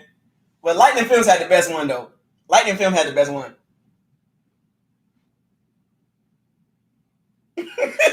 Josh Woodard. Hazy Snipe, 600, 160. Tampa TV Dynamite Heitland. Oh, man, that's a good one. Good one. I like it. I like this, man. Joe Budden said that was a 2 packs of ass. That's a 2 pack of ass.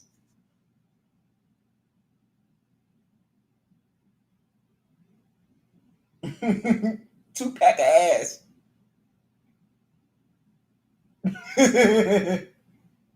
Oh my gosh, man.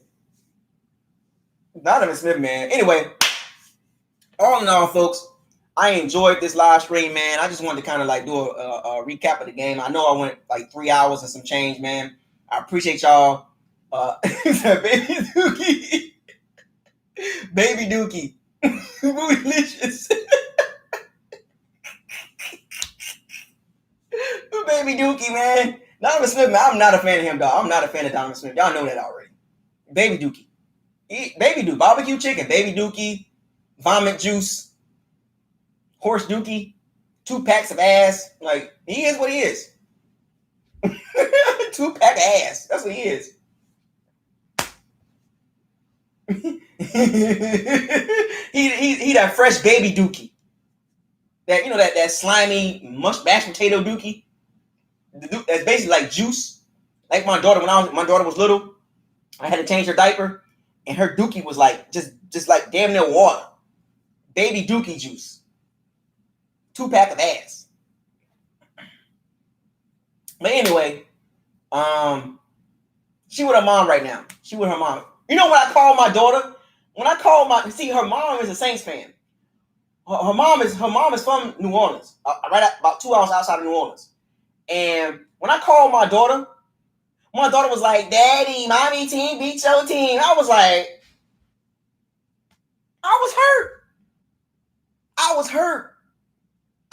My daughter said, when I Skyped my daughter, I was on a video chat with her, my daughter's the first thing she said. My daughter said, Daddy, your team lost the mommy team. I said, are you serious? Her mom in the background laughing. The joke's on me. My daughter clowned me.